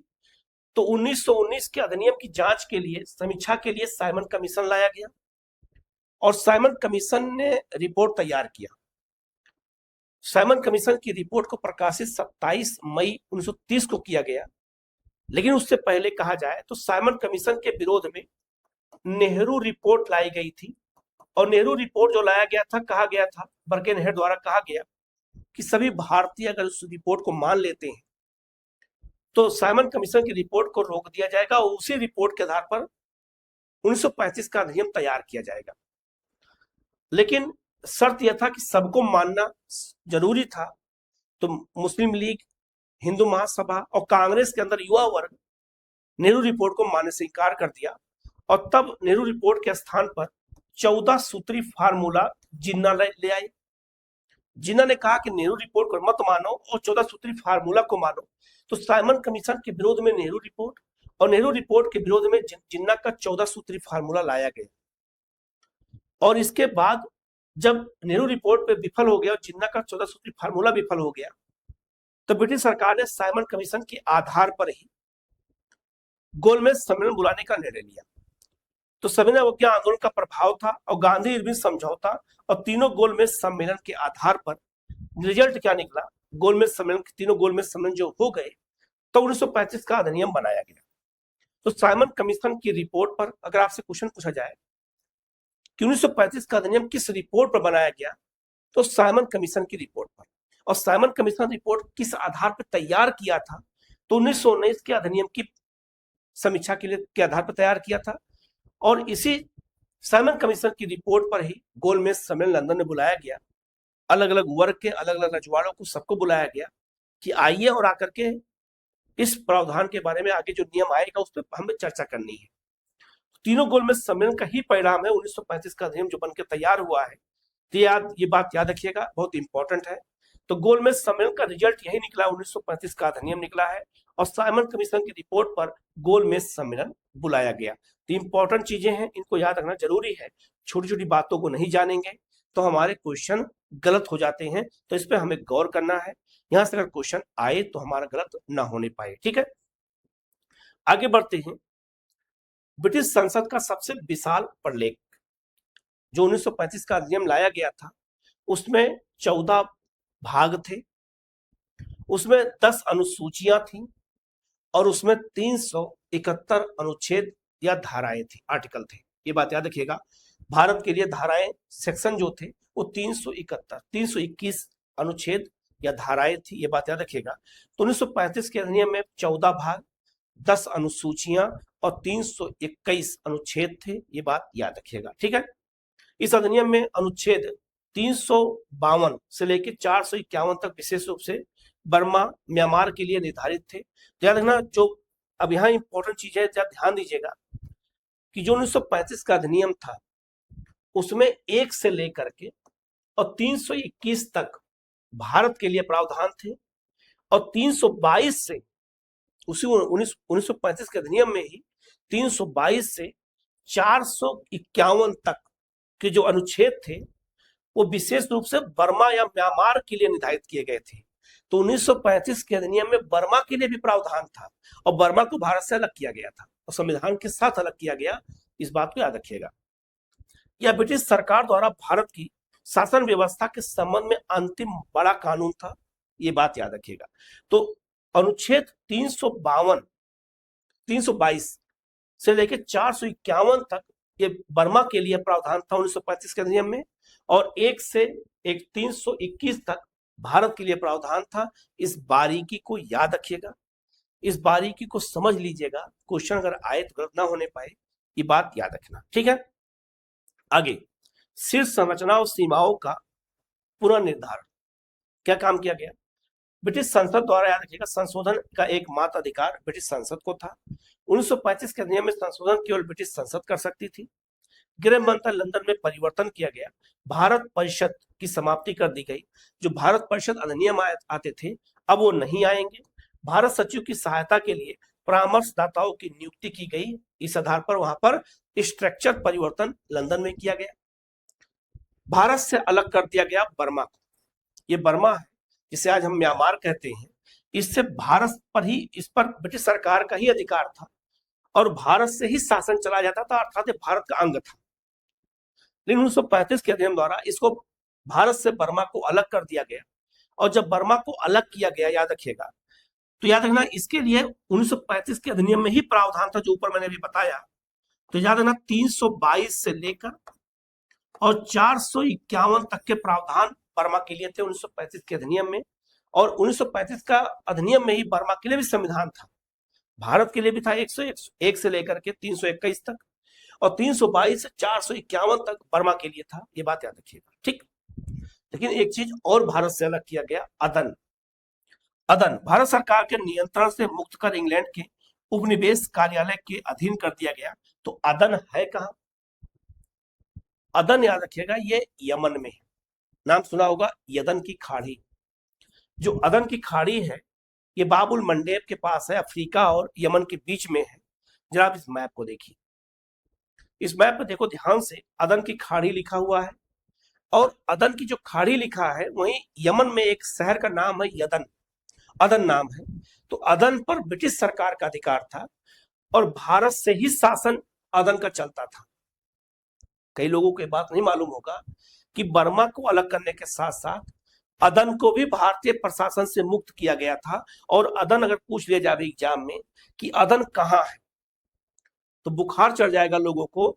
अदन याद रखना यमन में है और यमन में अदन शहर के नाम पर ही अदन की खाड़ी रखा गया है।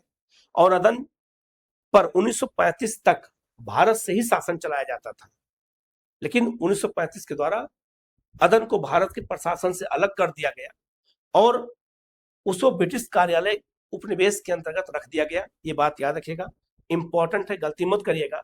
तो 1935 के अधिनियम के द्वारा, अब ये मैप के माध्यम से क्यों बताया जा रहा है, जिससे चीजें आप समझ सके, आपकी समझ मजबूत हो सके, ये बात याद रखिएगा। तो 1935 के अधिनियम द्वारा बर्मा को भी भारत से अलग किया गया है और अदन के शासन को भी भारत से अलग किया गया। अदन कहाँ है? यमन में है। मैं बार बार बता रहा हूं, मैप थ्रू बता दिया हूं, गलती मत करिएगा, ठीक है। आगे बढ़ते हैं। अब 1935 के प्रमुख प्रावधान को देखते हैं। तो 1935 का जो सबसे महत्वपूर्ण प्रावधान था, अखिल भारतीय संघ की स्थापना करना। लेकिन यह एक अपूर्ण योजना थी, लेकिन पहली बार एक संघ स्थापित करने का प्रावधान भारत में 1935 के अधिनियम में किया गया। ब्रिटिश प्रांत 11 प्रांत ब्रिटिश प्रांत थे, प्लस चीफ कमिश्नर प्रांत 6 थे। तो 11 ब्रिटिश प्रांत और 6 चीफ कमिश्नरी प्रांत को मिलाकर के अखिल भारतीय संघ की स्थापना का प्रावधान किया गया और शामिल होना अनिवार्य कर दिया गया। देशी रियासतें भी इसमें शामिल होंगी, लेकिन वो ऐच्छिक रहेंगी, उनको विकल्प दिया गया कि आप शामिल हो सकते हैं। तो भारतीय जो अखिल भारतीय संघ बनाया गया, उसमें ब्रिटिश प्रांत भी, चीफ कमिश्नर के क्षेत्र भी और देशी रियासतों को भी शामिल होना था, लेकिन यह वैकल्पिक था, ऐच्छिक था, अनिवार्य नहीं था। ये बात याद रखिएगा। तो भारतीय संघ में 3 क्षेत्रों को मिलाकर के एक संघ के निर्माण की योजना बनाई गई। शर्तें क्या थी? रियासतों की कुल जनसंख्या की कम से कम 50% आबादी की सहमति अनिवार्य हो। अगर किसी रियासत को भारतीय संघ में शामिल होना है तो वहां की 50% जनसंख्या अनुमति दे। संघीय उच्च सदन की 104 रियासतें सीटों में से कम 52 प्रतिनिधियों की संघ में आना अनिवार्य है, तब जाकर के इस शर्त के अनुसार वो शामिल हो सकता है। परिणाम क्या निकला कि शर्तें पूरी न होने के कारण प्रस्तावित संघ कभी अस्तित्व में आया ही नहीं। ब्रिटिश सरकार ने हमें कानून तो दे दिया, प्रावधान दे दिया, गाड़ी हमें दे दी, लेकिन गाड़ी में इंजन नहीं थे, ब्रेक बहुत थे। ये लाइन नेहरू ने इसीलिए कही थी, नेहरू जी ने इसीलिए कहा था कि आप जो प्रावधान देते हो उसमें एक शर्त लगा देते हो, टर्म एंड कंडीशन लगा देते हो, और टर्म एंड कंडीशन ऐसा होता है जिसको पूरा किया ही नहीं जा सकता है। तो इसीलिए याद रखिएगा, इसकी कटु आलोचना भी की गई थी इन प्रावधानों की।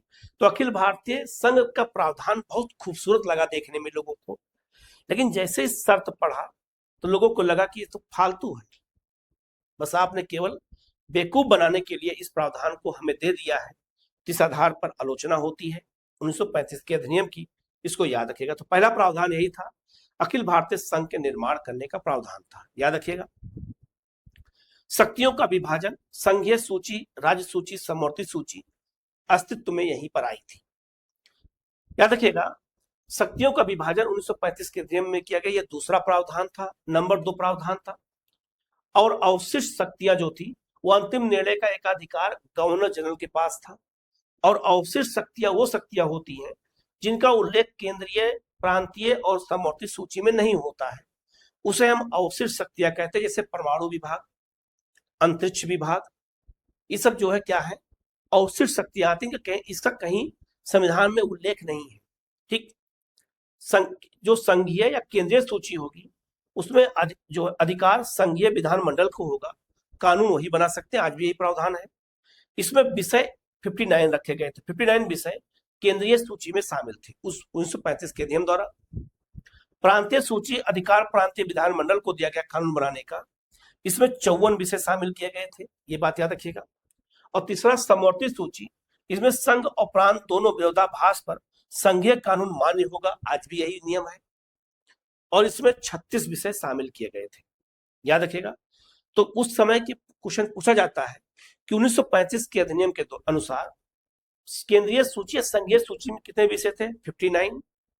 प्रांतीय सूची में कितने विषय थे? 54। और समवर्ती सूची में कितने विषय थे? 36। इसको याद रखिएगा, इंपॉर्टेंट है। 59, 54 और आपका 36 इंपॉर्टेंट है, याद रखिएगा।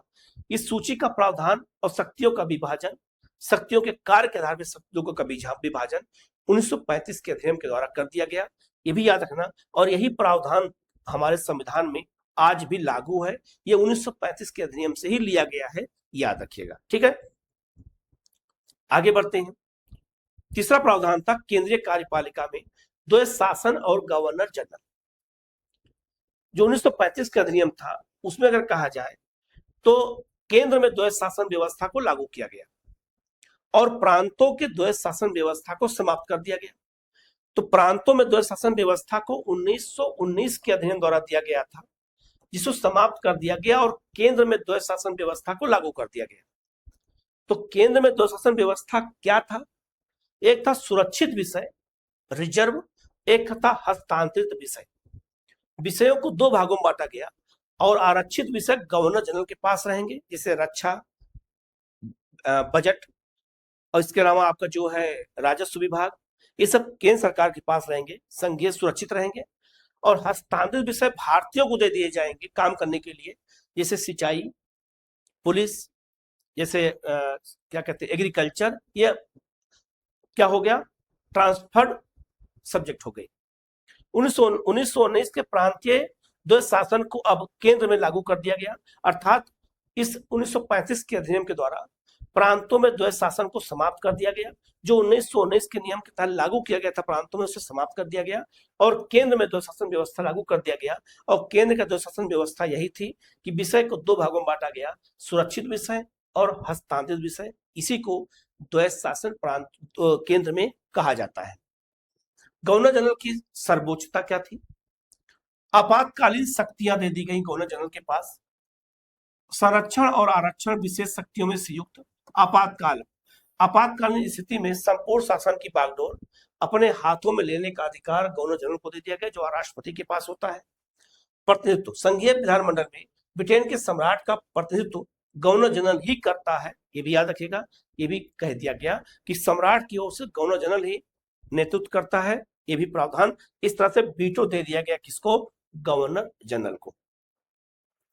अगला प्रावधान है केंद्रीय विधानमंडल में संरचना और विरोधाभास। जो केंद्रीय विधानमंडल था, इसमें सदस्य कहां से आते थे? तो इसमें भी दो सदन थे, एक उच्च सदन राज्य परिषद, एक निम्न सदन संघीय सभा। इसी को बाद में राज्यसभा कहा गया और इसको बाद में लोकसभा कहा गया। तो 1935 के अधिनियम के द्वारा जो दो व्यवस्था की गई, दो सदन बनाए गए, उच्च सदन और निम्न सदन। उस समय उच्च सदन को राज्य परिषद कहते थे और निम्न सदन को संघीय परिषद कहते थे। आज ये लोकसभा और ये राज्यसभा कहलाती है। कुल सदस्य, जो उच्च सदन था, राज्य परिषद था, 1935 के नियम के तहत 260 मेंबर हो सकते थे, जिनमें 156 ब्रिटिश और 104 देसी रियासतें इसमें बैठने के लिए था। और निम्न सदन में याद रखिएगा 375 सदस्य होंगे, 250 ब्रिटिश और 125 रियासतों से आएंगे।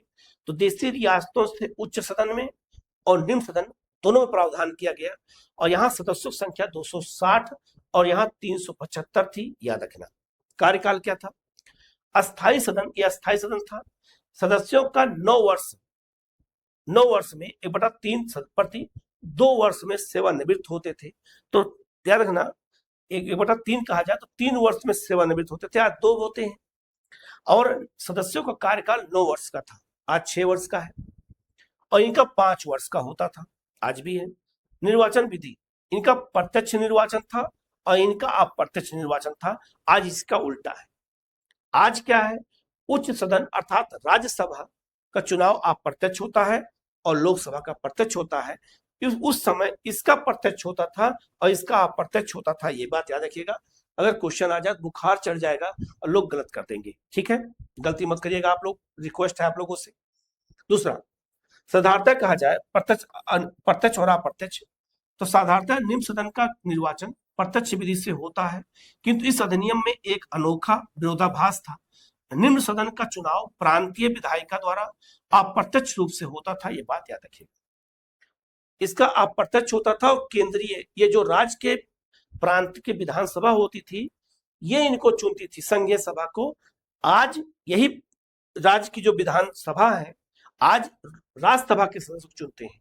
उस समय ठीक इसका उल्टा था, आज के प्रावधान से ठीक उल्टा 1935 का प्रावधान था, याद रखिएगा, ठीक है। तो इंपॉर्टेंट बातें हैं, कितने सदस्य थे, कैसे था, मैंने पूरा बता दिया, इसको याद रखिएगा, क्वेश्चन यहां से पूछा जाता है, ठीक है। आगे बढ़ते हैं, प्रांतों का पुनर्गठन, द्वैध शासन की समाप्ति। प्रांतों में द्वैध शासन को समाप्त कर दिया गया। तो प्रांतों में द्वैध शासन 1919 द्वारा लागू किया गया था और 35 में समाप्त कर दिया गया। लिखा है प्रांतों में 1919 के द्वैध शासन का अंत कर दिया गया, तोड़ दिया गया। और कहा जाए स्थापना, प्रांतीय स्वतंत्रता की शुरुआत की गई, अर्थात प्रांतों को स्वतंत्र छोड़ दिया गया, प्रांतों को कुछ अधिकार स्वयं लेने का अधिकार दे दिया गया और प्रांतों में द्वैध शासन को समाप्त कर दिया गया, केंद्र में लागू किया गया, जो मैंने ऊपर बता दिया है। और प्रांतों में उत्तरदायी शासन की स्थापना, जबकि केंद्र में केवल आंशिक, ये बात याद रखिएगा, इंपॉर्टेंट है। तो प्रांतों में द्वैध शासन को क्या किया गया, समाप्त किया गया और केंद्र में द्वैध शासन को लागू किया गया, याद रखिएगा। अपवाद कहा जाए तो धारा 93 क्या कहती है कि गवर्नर अनिश्चित काल के लिए प्रांतीय प्रशासन अपने हाथ में ले सकता है। अगर कोई इमरजेंसी आ जाती है तो प्रांतीय प्रशासन को अपने हाथ में लिया जा सकता है। तो लेकिन यहाँ पर स्वायत्तता दी गई है, याद रखिएगा। तो यहाँ एक बात ध्यान दीजिएगा कि 1935 का जो अधिनियम लाया गया, इसके तहत प्रांतों में द्वैध शासन को समाप्त किया गया, जिसे 1919 में दिया गया था, और प्रांतों को स्वायत्तता दी गई। तो अगर आपसे क्वेश्चन पूछा जाए कि प्रांतों को स्वायत्तता कब दी गई, तो 35 के अधिनियम के द्वारा, और प्रांतों में द्वैध शासन को समाप्त कब किया गया, तो 35 के द्वारा, जो 1919 के अधिनियम दिया गया है। ये बहुत महत्वपूर्ण बारीक चीज है, इसको याद रखिएगा। तो प्रांतों के संदर्भ में यहाँ से क्वेश्चन पूछा जाता है, तो इस छोटे से अंतर को, लेकिन महत्वपूर्ण अंतर को याद रखिएगा। क्वेश्चन अगर आए तो आपको गलत ना होने पाए, इस बात का हमें ध्यान, विशेष रूप से हमें ध्यान देना है, ठीक है। प्रांतीय विधायिका और नया मानचित्र, याद रखिएगा। 1935 के अधिनियम के द्वारा 6 द्विसदनात्मक प्रांत, बंबई, मद्रास, बिहार, असम, संयुक्त प्रांत और बंगाल को बनाया गया, याद रखिएगा। और 5 एक जो है, कहा जाए 5 एक जो है, एक सदनात्मक प्रांत शेष प्रांत रहे। तो याद रखना, उस समय भारत में टोटल 11 प्रांत थे, तो 11 में से 6 प्रांतों को द्विसदनीय बनाया गया। जैसे आज भी भारत के 6 ऐसे प्रांत हैं जो 2 सदनीय हैं, उत्तर प्रदेश, बिहार, आंध्र प्रदेश, तेलंगाना, कर्नाटक और महाराष्ट्र। वहां 2 सदन है, केंद्रीय विधानसभा और केंद्रीय विधानमंडल। तो ऐसे ही 1935 के अधिनियम के द्वारा 6 प्रांतों में 2 सदनीय व्यवस्था लाई गई। तो कौन कौन से प्रांत थे, तो बंबई, मद्रास, बिहार, असम, संयुक्त प्रांत यूपी और आपका बंगाल। यहाँ 2 सदनीय व्यवस्था की शुरुआत होती है। तो अगर आपसे क्वेश्चन पूछा जाए कि 2 सदनात्मक प्रांत की शुरुआत बिहार में कब होती है, यूपी में कब होती है, तो 1935 के अधिनियम द्वारा। और याद रखिएगा 5 प्रांतों में केवल 1 सदन था, ये बात याद रखिएगा, इंपॉर्टेंट है, गड़बड़ी मत करिएगा, ये ऐसे क्वेश्चन पूछे जाते हैं। दूसरा, 2 नए प्रांत बनाए गए। पहला प्रांत याद रखिएगा सिंध को बनाया गया, तो सिंध ये नया प्रांत बन गया, ये आपका सिंध नया प्रांत बन गया। लेकिन सिंध पहले था कहां पर, तो सिंध पहले बॉम्बे प्रांत में था, बॉम्बे प्रांत में। और बॉम्बे प्रांत इतना बड़ा था, ये पूरा मिला करके बॉम्बे प्रांत कहलाता था, जिसमें आज का पश्चिमी महाराष्ट्र, पूरा गुजरात और पाकिस्तान का सिंध प्रांत को मिला करके इसको बॉम्बे प्रांत कहा जाता था। तो 1935 के अधिनियम के द्वारा बॉम्बे प्रांत से सिंध प्रांत को अलग कर दिया गया। अब सिंध प्रांत सिंधी भाषा के आधार पर अलग हो गया। तो पूछा जाता है कि सिंध प्रांत कब बनाया गया, तो सिंध प्रांत याद रखना बनाया गया 1935 के अधिनियम के तहत, याद रखिएगा। दूसरा, उड़ीसा भी एक नया प्रांत बनाया गया। कैसे, अब जरा इसको भी बता देता हूं। जब बंगाल का विभाजन 1905 में हुआ तो पूर्वी बंगाल और पश्चिमी बंगाल बनाया गया। 1911 में बंगाल का एकीकरण हुआ, लेकिन एकीकरण एक धोखा था और पश्चिम बंगाल से, याद रखिएगा, पश्चिम बंगाल से अगर कहा जाए तो बिहार और उड़ीसा को अलग कर दिया गया था 1911 में। तो बिहार और उड़ीसा एक प्रांत थे, अर्थात इतना बड़ा बिहार और इतना बड़ा उड़ीसा को मिलाकर के एक प्रांत माना जाता था। और यह व्यवस्था 1911 से शुरू हुई, 1911-12 से शुरू होती है और यह व्यवस्था 1935 तक चलती है। और 1935 तक बिहार उड़ीसा के नाम से प्रांत जाना जाता था और बिहार उड़ीसा एक साथ प्रांत के रूप में शामिल थे। लेकिन 35 के अधिनियम के द्वारा बिहार से उड़ीसा को अलग कर दिया गया। अब ये बिहार से उड़ीसा अलग हो गया, बिहार एक अलग प्रांत हो गया और उड़ीसा एक अलग प्रांत हो गया। तो उड़ीसा का विघटन किया गया किससे? बिहार से काट के, ये बात याद रखिएगा। और सिंध को अलग किया गया किससे? बॉम्बे प्रांत से अलग करके। तो इस बात को याद रखिएगा, बहुत महत्वपूर्ण है। इसके अलावा विलय किसका किया गया? तो बरार, ये आपका बरार क्षेत्र है, याद रखिएगा, ये आज वर्तमान में महाराष्ट्र का हिस्सा है और बरार क्षेत्र में नागपुर है, आज की बात करूं मैं। लेकिन विलय किसका किया गया? तो बरार का किया गया। बरार को प्रशासन के लिए मध्य प्रांत में एक अंग बना दिया गया। उस समय बरार एक अलग प्रांत था, उस बरार को मध्य प्रांत में शामिल किया गया, ऐसे मध्य प्रांत। और यही मध्य प्रांत से बाद में अलग करके बरार को महाराष्ट्र का हिस्सा मान लिया गया। तो आज वर्तमान में महाराष्ट्र में ही बरार है। और आपका महाराष्ट्र का मैप अगर आप उठा के देखेंगे तो महाराष्ट्र का मैप कुछ इस तरह से है, ठीक। तो याद रखिएगा, आज जो नागपुर का क्षेत्र है वो बरार क्षेत्र में ही आता है। तो बरार को मध्य प्रांत में शामिल कर लिया गया था, एक नया प्रांत में ऐड कर लिया गया। और उड़ीसा को बिहार से अलग किया गया और सिंध को बॉम्बे से अलग करके प्रांत बनाया गया। तो उड़ीसा और जो है सिंध तो नए प्रांत बनाए गए। कब? याद रखना, 1935 के अधिनियम के तहत। इंपॉर्टेंट है, याद रखिएगा, ठीक है। आगे बढ़ते हैं। निर्वाचन प्रणाली विस्तार और विभाजन। निर्वाचन प्रणाली का विस्तार किया गया। विस्तार क्या किया गया कि प्रत्यक्ष निर्वाचन पद्धति का विस्तार किया गया और मतदाताओं की संख्या में वृद्धि कर दी गई। विभाजन किया गया सिख में। अब जो पृथक निर्वाचन प्रणाली थी इसको जारी रखा गया। मैंने आपको बताया था कि जो अलग अलग अधिनियम बनाए गए थे, मैंने उसमें बताया भी था, मैं बात दोबारा से इसको रिपीट कर देता हूं। 1909 के अधिनियम के द्वारा केवल मुसलमानों को पृथक निर्वाचन दिया गया था और 1919 के अधिनियम के द्वारा सिखों को, एंग्लो इंडियन को, भारतीय ईसाइयों को और यूरोपियों को भी 1919 के द्वारा पृथक निर्वाचन व्यवस्था दे दिया गया था, मैं बता चुका हूं।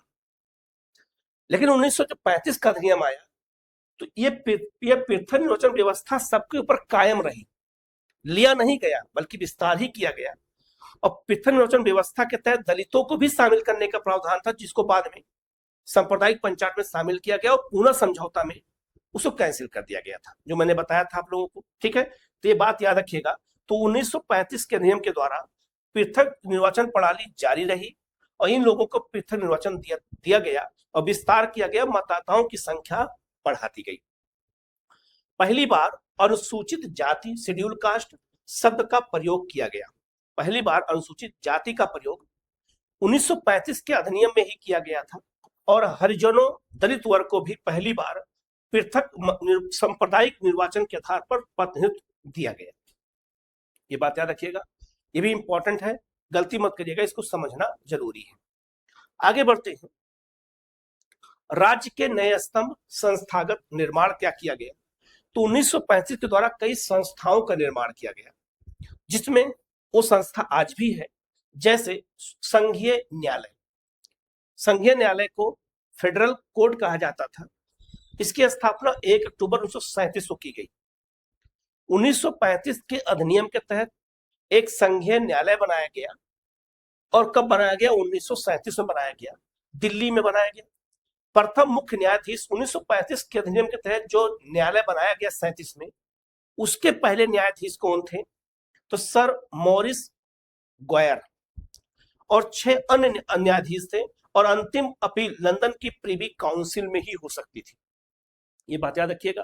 तो सुप्रीम कोर्ट जो ये बनाया गया, ये वही सुप्रीम कोर्ट आज भी है, नए रूप और नए जो है संरचना के साथ है। तो उसकी नींव यहीं रखी गई थी 37 में 35 के अधिनियम के तहत। तो 35 के अधिनियम में प्रावधान था एक संघीय न्यायालय स्थापित करने का। संघीय लोक सेवा आयोग, उस समय संघीय लोक सेवा आयोग को आज क्या कहते हैं? Union public service commission, UPSC कहा जाता है, यूपीएससी। लेकिन भारत यूनियन तो था नहीं, भारत तो फेडरेशन था। तो इसीलिए संघीय की अंग्रेजी 2 होती है, फेडरेशन भी और यूनियन भी होती है। अंतर क्या होता बताता हूं अभी मैं। तो उस समय संघीय लोक सेवा आयोग की स्थापना की गई, उसका नाम क्या रखा गया था? एफपीएससी। एफ का मतलब यहां क्या होगा? फेडरेशन होगा। तो भारत फेडरेशन था उस समय। यूनियन कब बना? 1950 का संविधान लागू हुआ, और यूनियन और फेडरेशन की हिंदी संघ ही है, और अंग्रेजी में दोनों का अंतर है। यूनियन किसे कहते हैं?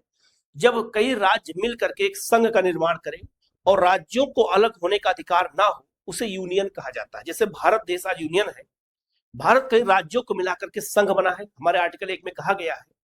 और साथ में भारत के राज्यों को अलग होने का अधिकार नहीं है, इसलिए यूनियन शब्द का इस्तेमाल होता है। और फेडरेशन का मतलब होता है कि राज्य को अलग होने का अधिकार है। इसलिए पाकिस्तान एक फेडरेशन है, ऑस्ट्रेलिया फेडरेशन है, अमेरिका एक फेडरेशन है आज वर्तमान में, लेकिन भारत एक यूनियन है। वहां भी संघीय सरकार है, हमारे यहाँ भी संघीय सरकार है, दोनों में यही अंतर है कि वह प्रांतों को अलग होने का अधिकार है, हमारे यहाँ अधिकार नहीं है। ये बात याद रखिएगा। तो यूपीएससी का नाम उस समय क्या था? एफपीएससी नाम था। 1926 के आयोग का पुनर्गठन किया गया था, स्वतंत्रता के बाद यही यूपीएससी बन गया, यूनियन पब्लिक सर्विस कमीशन बन गया। तो इस बारीक अंतर को भी याद रखिएगा। अगर मान लो कभी कोई पूछ दे तो या तो भागते फिरोगे, और पता होगा तो वो भागता फिरेगा, याद रखना। भारतीय रिजर्व बैंक की स्थापना की गई, आरबीआई, जो आज आरबीआई काम करता है। तो आरबीआई की स्थापना की गई मुद्रा और साख नियंत्रण के लिए, इसकी स्थापना की गई। तो बैंक का मुख्य काम यही होता है कि मुद्रा और साख का नियंत्रण करना। तो आरबीआई की स्थापना इसी समय की गई, और नियंत्रण के महालेखा परीक्षक और महाधिवक्ता की नियुक्ति का प्रावधान भी इसी समय किया गया था। तो जो आज कैग है, इस पद को भी इसी समय बनाया गया था। और महाधिवक्ता का जो पद होता है राज्यों में, महान्यायवादी केंद्र में होता है और महाधिवक्ता राज्य में होता है। तो उसकी भी नियुक्ति याद रखिएगा कब की गई थी?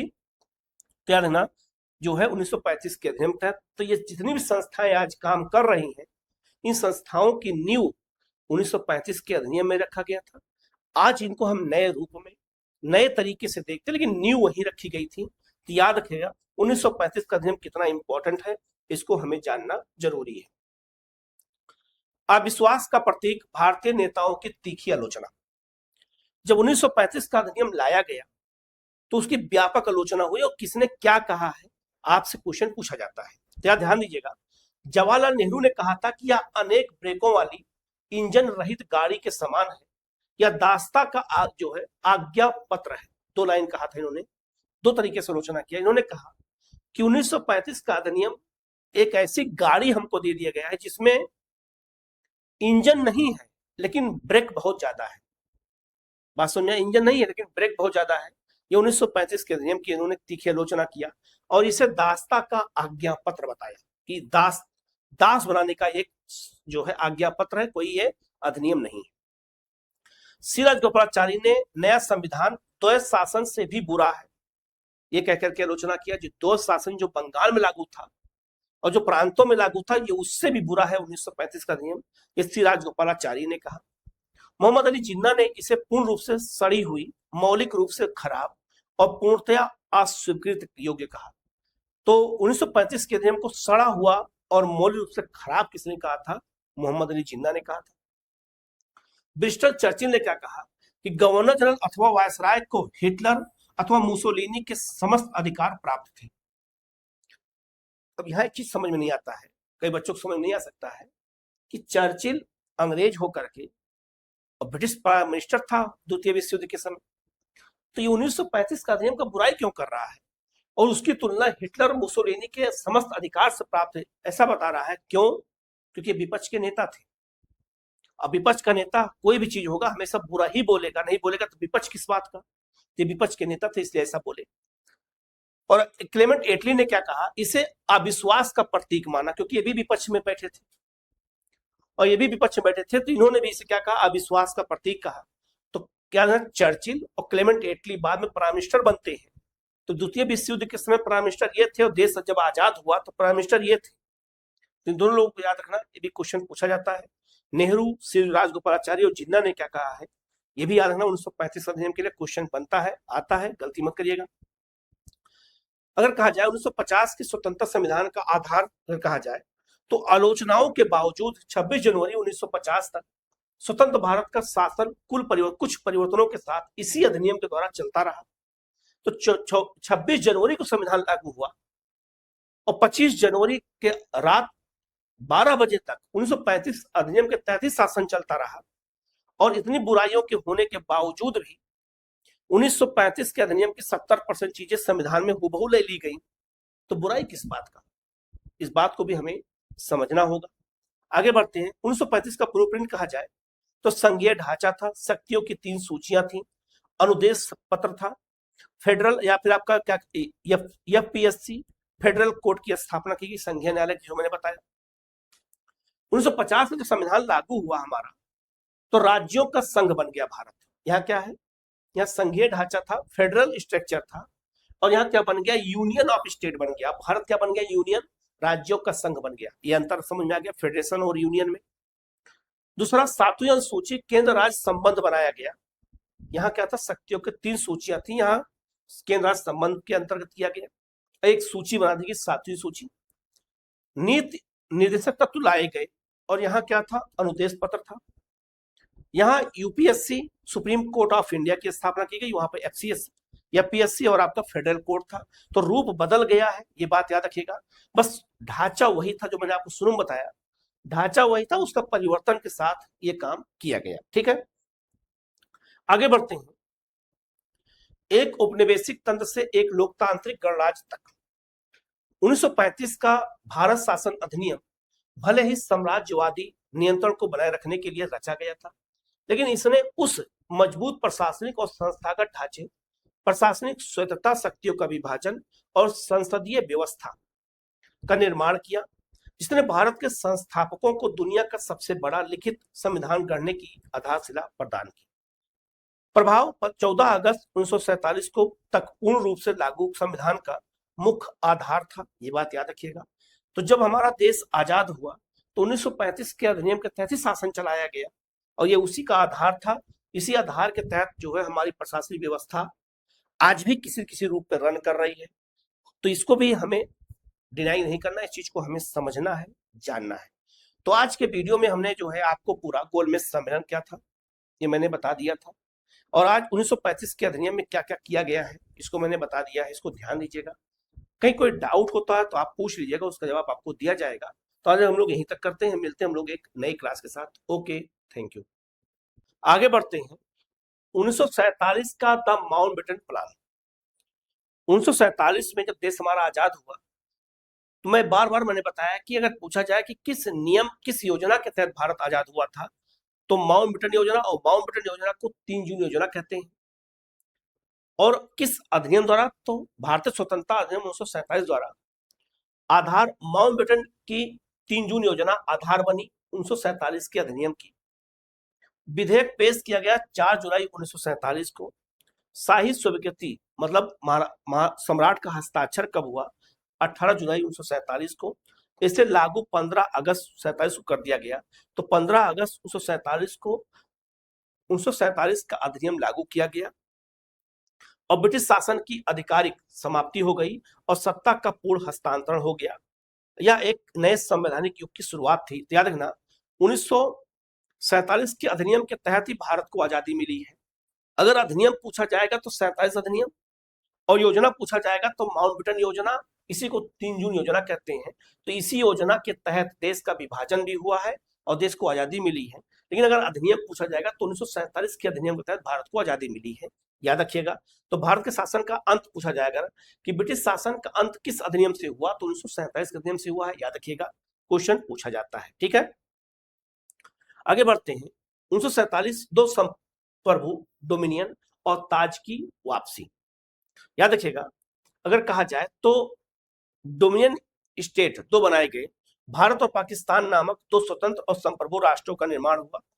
ब्रिटिश सरकार का पूर्ण नियंत्रण क्या कर दिया गया, समाप्त कर दिया गया।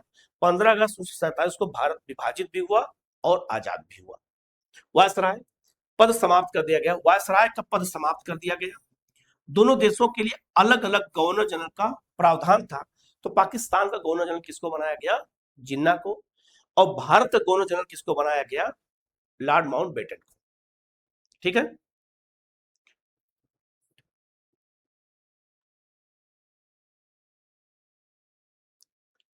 तो याद रखिएगा, लॉर्ड माउंटबेटन भारत के पहले, स्वतंत्र भारत के पहले और अंतिम ब्रिटिश गवर्नर जनरल थे। याद रखिएगा, तो आजादी के बाद उन्हीं को भारत का गवर्नर जनरल बनाए रखा गया। कब तक, 30 जून तक। क्योंकि याद रखना, क्लेमेंट एटली ने घोषित किया था कि 30 जून 1948 तक हम भारत को पूरी तरह से छोड़ देंगे। तो उसी घोषणा का पालन करते हुए 30 जून 1948 तक माउंटबेटन भारत के वायसराय, वो गवर्नर जनरल थे। और जब वो पद से हट गए तो 30 जून को ही श्री राजगोपालाचारी को प्रथम भारतीय और अंतिम भारतीय गवर्नर जनरल के पद पर नियुक्त किया गया। और बाद में याद रखना, 24 जनवरी को वायस जो है गवर्नर जनरल के पद को समाप्त किया गया और भारत का राष्ट्रपति पद लाया गया और डॉक्टर राजेंद्र प्रसाद को भारत का राष्ट्रपति बनाया गया। भारत सचिव पद समाप्त कर दिया गया। कार्य जो है राष्ट्रमंडल मामलों के सचिव को हस्तांतरित कर दिया गया। अब भारत सचिव का जो पद था 1947 में समाप्त कर दिया गया। भारत का सम्राट, ब्रिटिश सम्राट की शाही उपाधि से यह शब्द सदा के लिए हटा दिया गया। याद रखिएगा, तो जो भारत का सम्राट शब्द था उस शब्द को भी इसी अधिनियम द्वारा हटा दिया गया। ये भी प्रावधान उसमें किया गया था, ये भी हमें याद रखना है। 1947 का संविधान सभाओं की असीमित शक्ति क्या क्या थी। संविधान निर्माण का अधिकार, दोनों देशों को संविधान सभाओं को अपने राष्ट्र के लिए कोई भी नया संविधान बनाने की असीमित शक्ति दे दी गई कि संविधान वो लोग बना सकते हैं, उसमें कोई हस्तक्षेप नहीं किया जाएगा। स्वयं 1947 एक्ट में संशोधन किया गया। संविधान सभाएं स्वयं भारतीय स्वतंत्रता अधिनियम 47 को भी संशोधित या निरस्त कर सकती हैं। अर्थात संसद को, भारतीयों को अधिकार दे दिया गया, संविधान सभा को अधिकार दिया गया कि 1947 के अधिनियम में संशोधन कर सकती हैं या उसको निरस्त भी कर सकती हैं, यह अधिकार दे दिया गया। कानून रद्द करने की शक्ति, ब्रिटिश संसद द्वारा पारित किसी भी कानून को रद्द करने या बदलने का पूर्ण अधिकार दे दिया गया। ये सब अधिकार मिल गए हमें 1947 के अधिनियम द्वारा। तो पूर्ण विधायी स्वतंत्रता हमको मिल गई, ये भी हमें याद रखना है। ठीक है, आगे बढ़ते हैं। 1947 की बात करते हैं तो रियासतें, प्रशासन और आंतरिक व्यवस्था क्या थी। रियासतों पर ब्रिटिश संप्रभुता की समाप्ति हो गई। जो भारतीय रियासत थी उस पर जो है ब्रिटिश संसद का कोई अधिकार नहीं रहेगा। 15 अगस्त 1947 से ब्रिटिश क्राउन की संप्रभुता समाप्त हो गई। भारत डोमिनियन में शामिल हो गया, अपना स्वतंत्र अस्तित्व बनाए रखे और पाकिस्तान डोमिनियन में शामिल हुआ। तो जो देसी रियासत थी उनको दो विकल्प दिए गए। उनको दो विकल्प क्या दिए गए, या तो आप पाकिस्तान में, भारत में शामिल हो जाए, या तो पाकिस्तान में शामिल हो जाए। अपने आप को स्वतंत्र नहीं रख सकते हैं, स्वतंत्र रखने का प्रावधान नहीं था। रियासतों को केवल दो ही विकल्प थे, या तो भारत डोमिनियन में शामिल हो जाओ या पाकिस्तान में शामिल हो जाओ।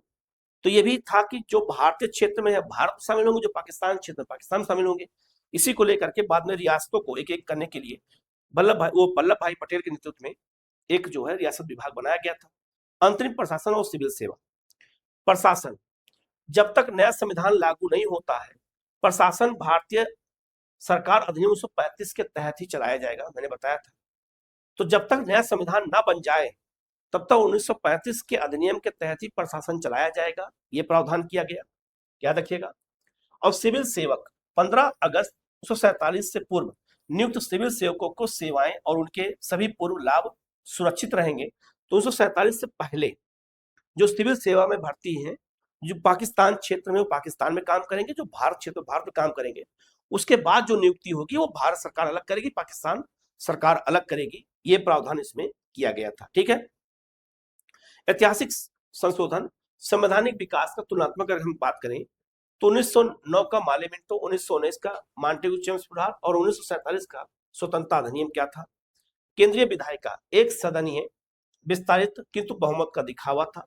यहाँ द्विसदनात्मक राज्य परिषद और जो है आपका विधानसभा का निर्माण किया गया, मैंने बता दिया। तो 1909 द्वारा ही द्विसदनात्मक व्यवस्था की शुरुआत होती है। इससे पहले केवल एक सदस्यीय व्यवस्था थी, एक सदन व्यवस्था थी। संपूर्ण संप्रभु संविधान सभा बनाई गई।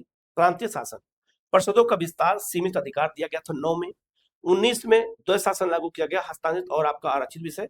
बाद में 1935 में इसको समाप्त कर दिया गया था। 1935 के एक्ट के तहत अंतरिम जो है स्वतंत्र प्रशासन चलाया जाएगा जब तक संविधान लागू ना हो जाए। मताधिकार निर्वाचन, मुसलमानों के लिए पृथक निर्वाचन की शुरुआत की गई। नाक के दांत बो दिए गए थे 1909 में। 1919 में पृथक निर्वाचन का विस्तार किया गया, सिख ईसाइयों सबको दे दिया गया। महिलाओं को पहली बार मत देने का अधिकार मिला और मद्रास में। औपनिवेशिक निर्वाचन व्यवस्था का अंत किया गया। वयस्क मताधिकार मार्ग प्रशस्त किया गया 47 के अधिनियम के बाद, जब स्वतंत्रता हमको मिल गई तब। ठीक है, निष्कर्ष की बात करते हैं। एक राष्ट्र की संवैधानिक नींव क्या थी? 1909 का अधिनियम केवल एक परामर्शदात्री विस्तार था, जिसने विभाजनकारी नीतियों के बीज बो दिया और पाकिस्तान को जन्म देने में महत्वपूर्ण भूमिका निभाई। 1909 का अधिनियम एक प्रशासनिक प्रयोग था, जिसने पहली बार उत्तरदायी शासन की झलक दिखाई और संसदीय ढांचे की नींव रखी, जो आज हमारे यहाँ है।